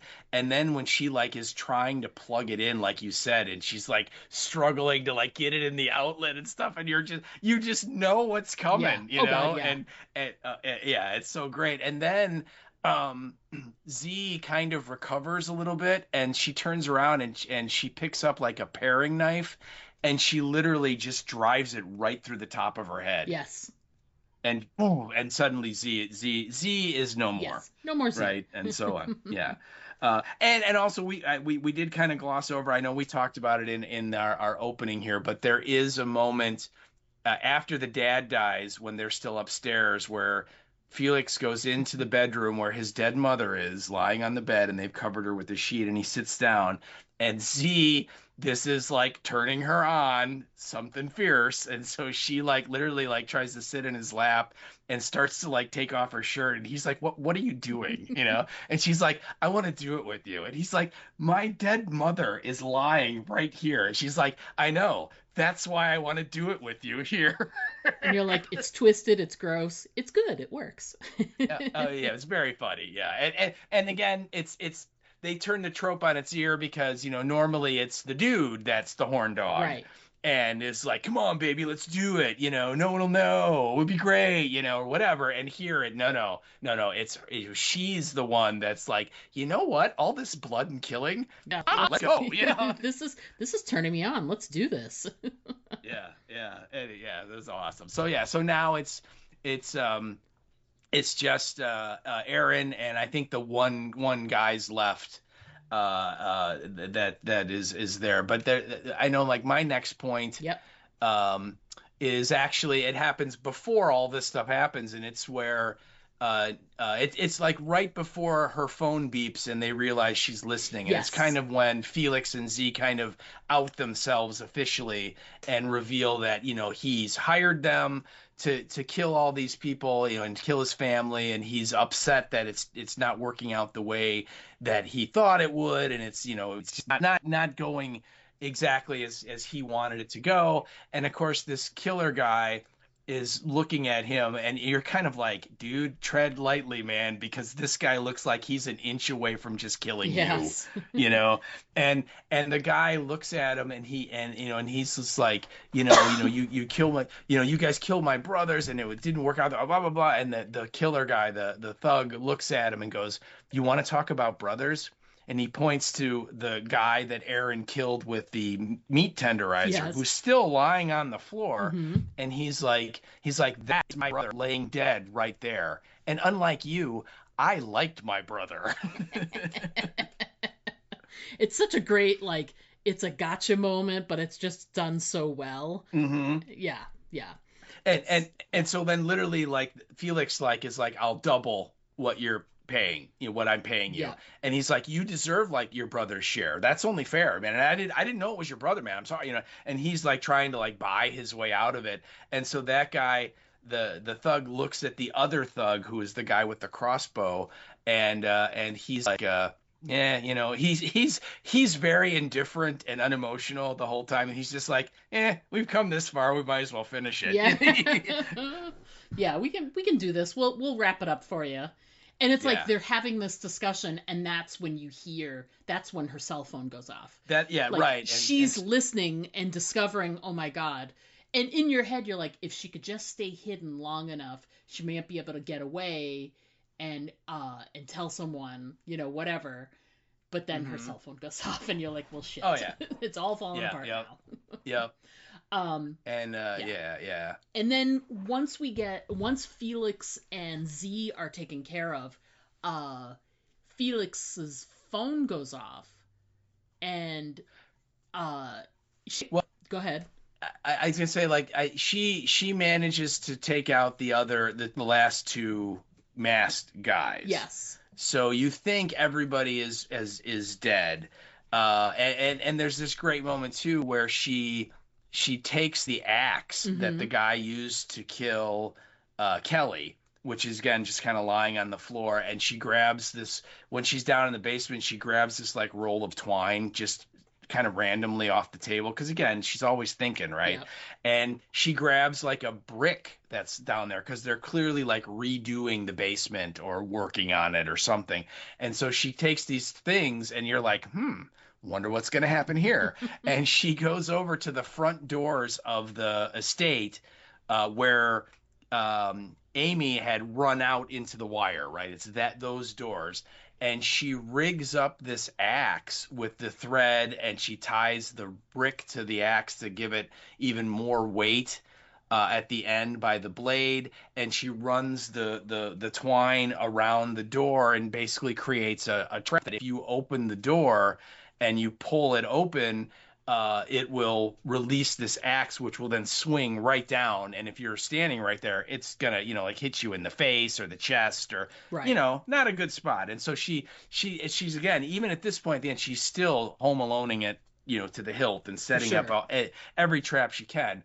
But she manages to kill the other two. And there's the one when she's in the basement and she smashes all the lights, so it's dark, and then she takes her shows you how old this movie is. She actually has like a digital camera with her, right? And nowadays everyone just uses their phone, but she has an actual camera, and she sets it to just take pictures like every, like time lapse, like every 5 seconds with the flash on. Yeah. So it's like literally like a strobe going on.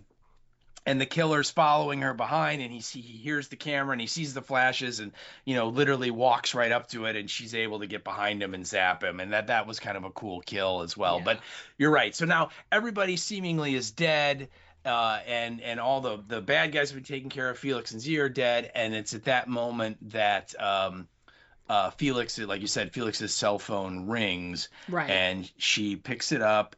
And she looks at it, and clearly it says who's calling. Yeah. And she, she answers it, and she just picks it up and puts it up to her ear, and she just listens. Yeah, and it's Crispin, and he reveals himself really quickly, because this whole time you're like, maybe he's coming back, maybe he's found help, maybe he's the reason why the cops called, maybe he got away. No. He was just waiting around. He's in on it with Felix, and he's just waiting for everything to die down so that he can come back, and they can be like, oh, God, look what happened. Oh, no. But Aaron hears all of it. Oh, yeah. And he's, like, outside in the driveway, and he just opens the door and comes in and sees, oh, God. Because it's not that just the family is dead, because clearly like Kelly's here and someone's there, but he sees the killers are dead too. You can see they're on the floor, so it's all kind of a mess. But then Aaron comes out of the kitchen, and he tries to play it off, and he goes through this whole thing, and he's like, oh my God, are you okay? And then when he realizes that she was the one that was on the phone, and is like, where's Felix, because she got the phone, and she's like, yeah, the line is the thing that you put in there. Yeah. So it's your number 10, so you go for it. Yeah, he like you said, he's like he thinks he's talking to Felix because it's his phone, and he's like, hey, I'm really sorry, I couldn't be in the house when all that was going on. I'm a pacifist, all the, and you're kind of like, you pussy, you know what I mean? Yeah. It's just like you're totally fine with your family getting wiped out, but you can't watch any of it. Okay, and you're right. He totally outs himself as being, neck deep in all the conspiracy, right? Yes. And then he sees it, it's her, and he's like, oh, hey, Aaron, where's Felix? And she just kind of looks at him, and she's like, I stuck a blender in his head and killed him. And Crispin's like, oh, okay. Yeah. Mm-hmm. He's so uncomfortable in this moment, too. It's so hilarious. Yep. And then when it's clear that, like, she understands what happened, she knows what he did, because she heard everything that he said on the phone, he understands that she understands, and he talks through this whole thing where he's like, you weren't supposed to get harmed. Mm-hmm. You were supposed to be fine. It's just the family and da-da-da-da. Like, in fact, you were supposed to be, like, he made it seem like you were supposed to be, like, out in the car and, like, held aside and whatever while everything else happened. And she's just, like, standing there not saying anything. And he says, I love it, I understand it may take a while to make this up to you. Because in his head, he thinks that he's still gonna be able to, like, save this situation. Oh, yeah. And one of the other things he says is that he's like, I would have had to split it, but now I get everything because you killed Felix. And, we won't say anything about what happened and blah, blah. He's trying to make it seem like, we're rich and that should make everything okay. And, of course, it doesn't. And she ends up, kills him. She, like, stabs him. Oh. But when it's this really great sequence of events because she has something in her hand. She had something in her pocket and she pulls it out and she stabs him in the neck, right? Like right behind the ear. Yeah. Like right into the skull. It's like she has like a paring knife or something, and yeah. And she does that right away, but then the surprising boom thing that happens is the cops are there. They see her and they shoot her in the shoulder. So she just gets like a Hollywood flesh wound and gets shot in the shoulder and falls down. And she's trying to like get herself up. And in the meantime of her, like the pain and the whatever of her being shot, the cop goes out. And you have the sense that this is like an affluent community. He's probably never discharged his weapon in his life and all of that. He's like, I'm going to need back. He calls on the radio for backup and like, oh my God, send paramedics, send whatever, And then Chekhov's axe. Chekhov's axe rears its ugly head for its Act 3. And so he opens the door and it's just as Erin is like has halfway pushed herself up off the ground a little and is starting to try and get herself up, and the door opens and it's him and she's like, no. He looks up, he sees the axe and it slides like, and just as it's about to hit him, you see "You're next" is splashed all over the screen in blood again, and that's the end of the movie. Yeah, well, and you get that great, sound design of clearly axe hitting flesh. Yeah, that splush kind of thing. And I put my number 10 as it's a great splashy ending. Yeah. Oh yeah. Yeah. It's so great. Yeah. And because as I was watching, I have to throw it out there that as I was watching every single thing that happened after she set up that axe, I was like, ooh, oh, he's going to get hit by the axe. Oh, he used the other door. Oh, this one's going to get hit by oh, no. Well, who's going to... And then you spend the whole thing and you're like, oh man, like no one's gonna get. And then when the cop like goes to his car and then heads back towards the house, I'm like, oh god, don't use the front door, don't use the front door, don't use the front door. Yeah, please, no, don't do it, don't do it. Yeah, But he yeah, did it. He done did it. he done did it. Yeah, yeah. I like too that Crispin. You're right. Like he points out to her that she was going to be like the witness, that has no motive, like why she'll be believable because has nothing at stake. She's not going to get any money, you know what I mean, and so Right. on. And so like you were supposed to be fine. You weren't going to be hurt at all. And like that somehow makes it okay.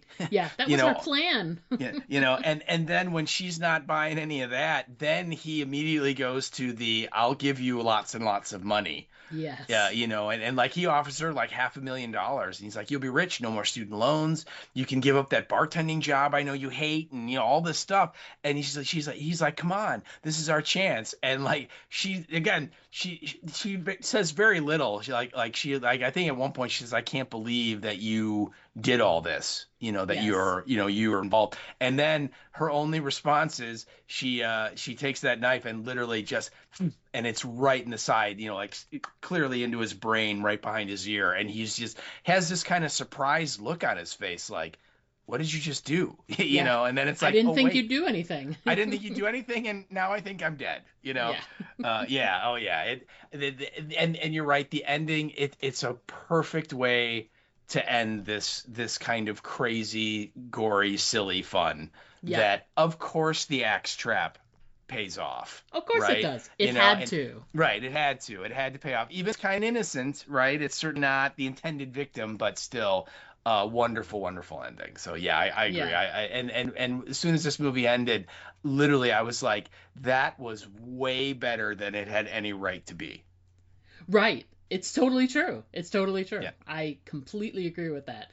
And a lot of that was like the build up to the end, and then to have that sort of splashy ending with the axe was just it was really well done that Yeah. way. I was highly Oh my entertained. God, yes. So a couple of my honorable mentions. I wanted to point out the music. Yes. There's some moments where there's like this heavy, like it feels like a big like tuba or a bassoon of something. It's just this hung, and it happens often, and I'm like, it's unsettling, and it's kind of off-putting, and it's really creepy, and it's really well done, and there's a few really good dramatic placements where they put that, and I thought it was incredible. It was really well done. Yeah. It's and the other thing about it too, this is gonna sound sound mean, but it's more attention to like an orchestral part of the score I think I've ever really seen in a lot of other horror movies. I mean, we're used to, you know what I mean? But that was different. Carpenter has, all, he was involved and did the music, and like that's a different thing. Your standard like, you know, horror slasher whatever kind of flick, there may be some dramatic moments. They're punctuated by some good instrumental music that like, heighten the tension or whatever. But this was like not just heightening the tension, it was like it puts you off kilter. It like unsettles you in a way, and I just thought it was just really well done. I did too, and my comment on the movie is it reminded me a lot of the music from The Shining. Yes, Where yes, like yes. a lot of the kind of the gongs, like she would walk into a room and see something and you'd hear that kind of thing, and you're right, that bassoon or whatever, that big, it's clearly like a really low wind instrument that they Yeah. put a lot in there. Yeah, if you get a chance to watch it again, listen to that music and listen to it with the idea of comparing it to The Shining, and I think you'll Yeah. be like, oh yeah, it's very inspired by very similar kind of a thing. And Yeah. I really liked the music too. I thought it was very effective while it didn't get in the way. Yeah, exactly. Yeah, and my only other point was I put the thing about the Home Alone moment, which I thought was great. and you did discuss it, but I thought it was ingenious how they had the whole like the strip of the nails on the board visual, so that he's like, oh, I see what they did there, and like, you know, he lets his guard down because he thinks that's the thing, Mm-hmm. and then brings his foot smash down on the one that was more well hidden. Yep. Because he wasn't expecting it. He thought that was the thing they did because these are just stupid people who don't know what they're doing. Oh, yeah. They have no idea. Yeah. And we kind of, I didn't write this down, but I think another honorable mention, and we talked about a little, is early on she puts the pot of water on the stove. Oh yeah. And at the end, when she's fighting Felix and Z in the kitchen, she grabs the water and she throws it right into Felix's like chest, and it hits him, and he looks up at her and he's like, "It's cold, Birch." And then he starts to move in to get her, and then he slips on the water that's now on the floor and falls right on his ass. It's perfect. And it's absolutely perfect. And again, and I love the payoff that, you know, she set that there for a reason. She knew that it could be a good weapon down the road at some point when she's in a desperate fight, and it turned out it saves her because that gives her time to turn and kind of I think you're right, she like hits Z in the throat or something and kind of like incapacitates her, and then she's able to turn and finish off Felix, as we mentioned, with the I'll take the blender to the head for the win, Chuck moment. So the Bassomatic 5000. Oh my God, yes. So, but anyway, that was my mention, is that, you know, and I've said it already, is that the movie does an incredible job of making sure everything that they set up, there is a payoff at the end or at some point, and that's great, because a lot of times in movies they don't do that. So agreed. I've got through all my points. Is there anything else you want to add on before we take a break? I think we hit everything. You know, if you haven't seen this movie, you know, first of all, I mean, we kind of ruined it for you, which I'm sorry, but oh my God, this movie, it's like I said, it's just fun. It's just gory, silly fun, and I think. Yep. Clearly the filmmakers, the attitude they have is, you know, you should be laughing, and the violence is horrific, don't get me wrong, I mean it is, but I kind of sense there's a cartoony element to it, in that this is very much like a Looney Tunes, like an old Warner Brothers like Roadrunner cartoon kind of, you know what I mean? I mean, they didn't actually have an anvil fall on anyone, but it's that kind of stuff, you know. So yeah, there's a cheekiness to it. You know what I mean? That you don't see in a lot of, or you see other horror movies try to do, and they're not as effective. Well, I think the problem a lot of horror movies had is they don't commit the way that these guys did, where they'll kind of stray into that kind of cheeky, you know, hey, we're winking at the camera because this is all silly. But they won't go all the way. They'll then veer back into, we're making a serious horror movie, you know. And don't get me wrong, I like serious horror movies too. I do. Good ones are great. But I just think this particularly, you know, is it scary? Yeah, not really. There's, like you said, suspenseful moments, and there's some jump scares and things. But it's just fun. That's my reaction. It's just a fun, like 96 minutes or however long it is. We're just like, you know what, that was really enjoyable. I had a good time watching that. So yeah. Entertaining for sure. Yeah. All right. Well, we did it, folks. We did all of our points on the movie. We're gonna go ahead and take a quick break, hit the bathroom, as it were. When we come back, we're gonna discuss our listener feedback and what we're expecting to come up on the podcast. So everyone, please stick around, because you're next, and we'll be right back. Now there's about 20 of them out there. What will we do? Don't worry, we're safe in here. They'll never get in.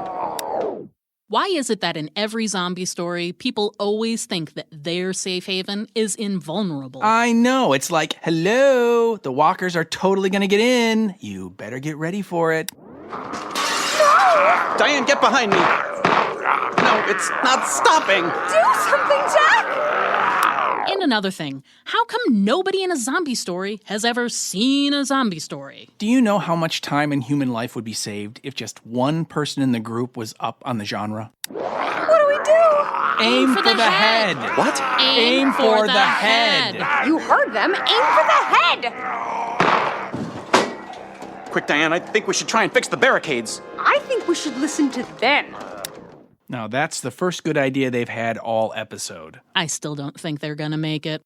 Aim for the Head, a horror apocalypse entertainment podcast. Join hosts Diana and Steve as they recap and discuss the best of horror, sci-fi, fantasy, and apocalyptic entertainment. Aim for the Head, available wherever you listen to podcasts. Find us on Instagram and Blue Sky. Hi, I'm Ross Marquand, and you're listening to the Aim for the Head podcast with Diana and Steve. And remember, always aim for the head, because body shots just don't work. Hey there, everybody. We are back. We're going to jump into feedback we received, chat a little bit about what's coming up on the podcast. So first off, is it feedback? Is it notification of...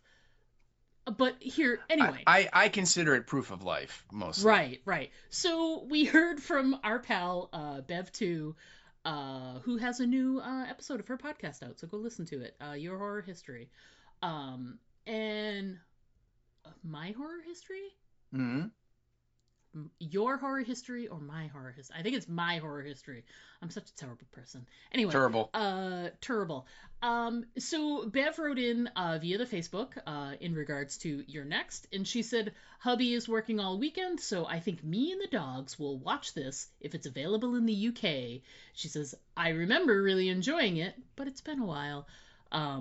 No follow-up, so I don't know if you watched it, Bev, but I certainly hope so. Because it's a really great movie to like if you don't have anything else going on. It's entertaining, as we were just saying. So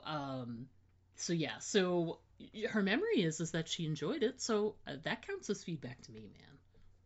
Yeah, absolutely. I agree. I mean, the fact that she enjoyed it and she has seen it previously and yet she wants to rewatch it. Yeah, absolutely. I think it counts. So, and you're right. You are correct. It is called My Horror History, not Your Horror History. So, I'm sorry, Bev. Yeah. But yeah. So Bev enjoyed it. Not sure if she had a chance to rewatch it, but has enjoyed it in the past and was interested in rewatching it, and we appreciate that. We do. Yeah. Thanks, Bev. Love it. So speaking of movies that you might be interested in rewatching, I was looking for something for us to cover, and Steve and I have a list that we keep, a little curated list of things that we want to cover in the future, things we've talked through, etc. And I kind of wanted, because Steve surprised me with this one. We maybe discussed Your Next, as he said, like maybe last year at some point, but it was really off my radar and it wasn't what I was expecting him to say. That's for sure. Mm-hmm. So that's great. So I was like, I did like some searching and I basically like gave Google like a prompt and I was like, what's a good like horror movie that maybe didn't get a lot of love when it was released, but it definitely benefits on a second watch, or is more of a cult movie that like maybe the critics didn't like but is just universally loved. And he went through a list of things, and some of them were movies we've actually already covered before because they mentioned The Thing, which was panned by the critics but is just like universally thought, some people think of it as being one of their favorite movies of all time. Oh, yeah. So I was going through the list of things and I came across one that is a movie that I think I've only ever watched like once or twice. It's been a really long time and I have wanted to revisit it, and it's a really, really great movie and I know lots of people really love this, and it's a great combination of both sci-fi and horror. Mm-hmm. And it's Event Horizon. Oh, wow. Okay. Yeah. Interesting. Well, I know one of the reasons why you've probably watched it many, many, many times in your house. Well, no. That's not true. My wife is a little obsessed with Sam Neill. She enjoys him very much. But we have never watched it together. I know. Okay. Well, first of all, I saw this movie in the movie theater and thought it was incredible. Wow, you're old. I am old because it's from 99, right? 99 or 98, something like that. Yeah, that sounds right. Yeah. Yeah.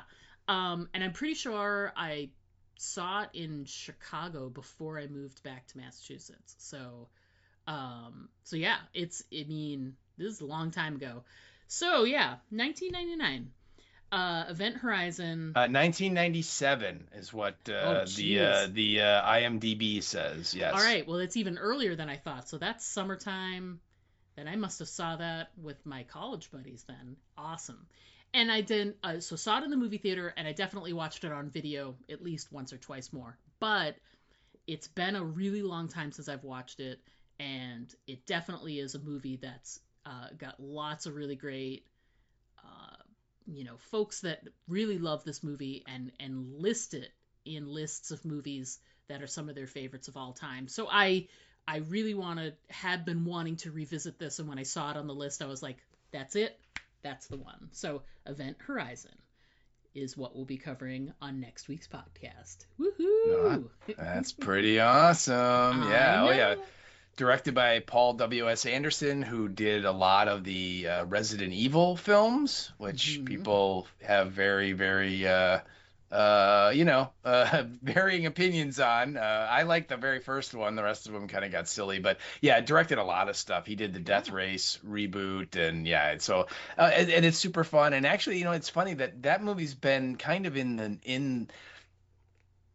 not like in the news, but people have been kind of talking about it a little bit because there were rumors for a long time that there was a longer version of it that they showed to test audiences, and the test audiences were so grossed out by it that the studio made them hack out big chunks of whatever was in this original version. And there have been postings, not a lot, but I've seen a couple of them in the last maybe 6 months where, there are supposedly this original version has resurfaced, and, they're in the process of coming up with a steelbook, kind of new remastered version of the movie, and they will include the original, whether it's a work print or whatever you want to call it, but it's this sort of longer, even grosser version.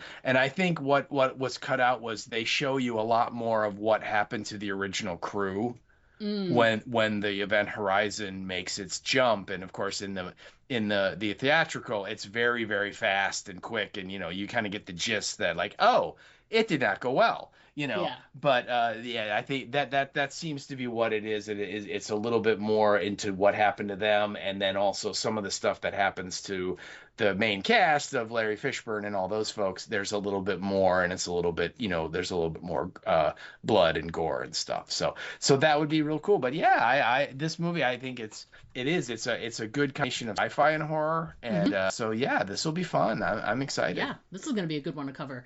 And it's funny that he did have, that he directed some of the Resident Evil movies, because I haven't had a chance to watch it yet, but if you didn't know, it's earlier this week, the trailer for the new Zach Krieger, he's the one who directed Weapons, his new Resident Evil, the trailer for that hit the interwebs this week. I haven't had a chance to watch it yet. I don't know if you have.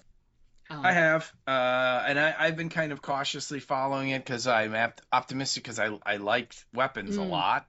But I just for all of the zombie / ghoul fans, which there are, the Romero zombies kind of got the modern zombie kind of got its comeback from the Resident Evil video games, and really brought them back into the public thinking, and spurred all of the zombie stuff we have now. I mean, Walking Dead would not have happened without Resident Evil having the success it did.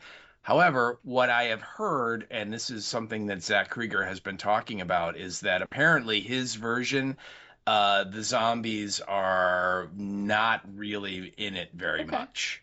And it's much more some of the other monsters that are in the video games that you as the characters have to fight. Some of the bigger, more not shambling zombie, more thinking, intelligent monster type things. So and that doesn't mean the movie's going to be bad. It's just it's not going to be as much of a zombie movie as the original version of the films and the video games were. So just something to keep in mind. But again, I've seen the trailer. It looks cool. It's very atmospheric, and like I said, he's earned a little bit of cred from Weapons. So I'm gonna go in and say, all right, let's see what you got. Sounds good. Also, I saw a piece today that there's been some casting news. I put it down as rumored, but I think it's actually confirmed that Aaron Paul, who was Jesse in Breaking Bad, was confirmed is a new member of the cast for Fallout Season 3, which is pretty cool. I think that sounds like a good match. We shall see. He's very good these last few years of like jumping onto a sci-fi-esque franchise after a couple seasons. He lets them establish themselves, and then he's like, okay, I'm gonna jump in here, a la Westworld. So I think that'll be cool. Aaron Paul's a fantastic actor, and I look forward to him, tussling with any number of the people that we've got still in the Fallout cast. So that'll be fun.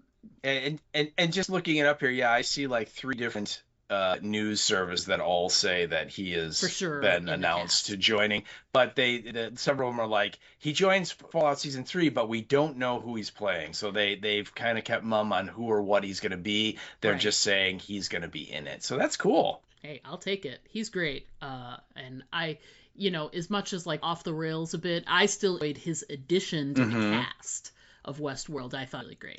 Yeah. It's funny. Speaking of Westworld, I did see either today or maybe over the weekend that they announced that there's a reboot of the movie Westworld that's coming out. So that I don't know what to think about that, because I love the original. It's great. With Yul Brynner and Richard Benjamin and a very young James Brolin. Not just his dad, the guy that married Barbara Streisand. But it's very near and dear to my heart because it is a kind of a classic film. But again, let's see what are they going to do with it? How much are they going to play off of what happened on the series, if at all, or are they just going to stick to the book? A lot of questions. But I did see that as that's something that was announced. Yeah. So I was going to mention that as well. I think it's interesting. Right now they have a director in mind, but they haven't announced who it is. Like, it's someone who looks like they're probably on the verge of signing on the dotting line. But like, nothing, no cast, no nothing. So, I was curious if it feels like, is it too soon after Westworld finished on HBO? I don't know, but, you gotta figure, even if, it's gonna need a little bit more development, then they're gonna need to film it and edit, etc. So you're looking at least probably like a year and a half to 2 years before we even see anything. So, so I think the whole, my own question about whether or not it's too soon is probably, by the time we actually start to see something, it'll be moot anyway. I guess. But yeah, I think it's interesting to at least, take a look at it again. The big question I have is, of course, what exactly part will Evan Rachel Wood play in the film? I think that's what we all want to know, right? I think she's not even sure anymore. Is she real? Is she a robot? Who knows, right? Is she a simulation of the robot she used to be? Again, there's so many questions, right? Yeah. And then you included another show that's going to have another season. Let's talk about that a little bit. I wanted to mention this last week, and we were having such a great time talking about that super fun and uplifting movie, The Road, that it slipped my mind. But over on Shudder, which is available through a couple different platforms, AMC Plus, you can get it through Amazon and other things like that. But on Shudder, they are announcing, and I think it's actually out now, or at least several of the episodes now. Error. And season 1, of course, was the British sailors that get trapped in the ice up in the the North Pole. They're like looking for the the Northwest Passage, right? And of course the food has got the lead cans, and so they all are going nuts, and so it was great.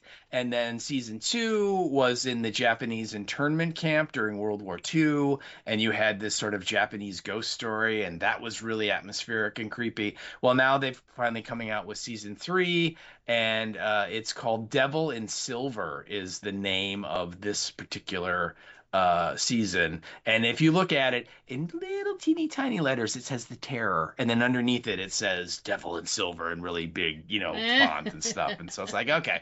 So it's available. So if you guys like The Terror and like the first two, this obviously will be completely non-related to either of those two stories. New situation, new cast, new characters, all that stuff. But, check it out. I have not had a chance yet to watch it, so I really don't have an opinion yet on it. And so I'm looking forward to dipping my toe in Terror Season 3. I like it. I'll have to give it a try myself. Yeah, absolutely. All right. So that's going to go ahead and do it for us this week, folks. We look forward to chatting with you again. Chatting about Your Next was a lot of fun. We hope you enjoyed the chat as much as you enjoyed the movie. And we look forward to chatting about Event Horizon next week. But until then, as always, I'm And Diana. I'm Steve. And don't forget to always aim for the head. Because those body blows or those body shots, they just don't work. To send us an email, write us at aimfortheheadpodcast@gmail.com. And our Twitter handle is @AFTH Podcast. Pictures and video are always welcome at our Instagram account, Aim for the Head Podcast, all one word. But the best way to keep in touch with us is to just like our Facebook page to get all of our updates in your feed.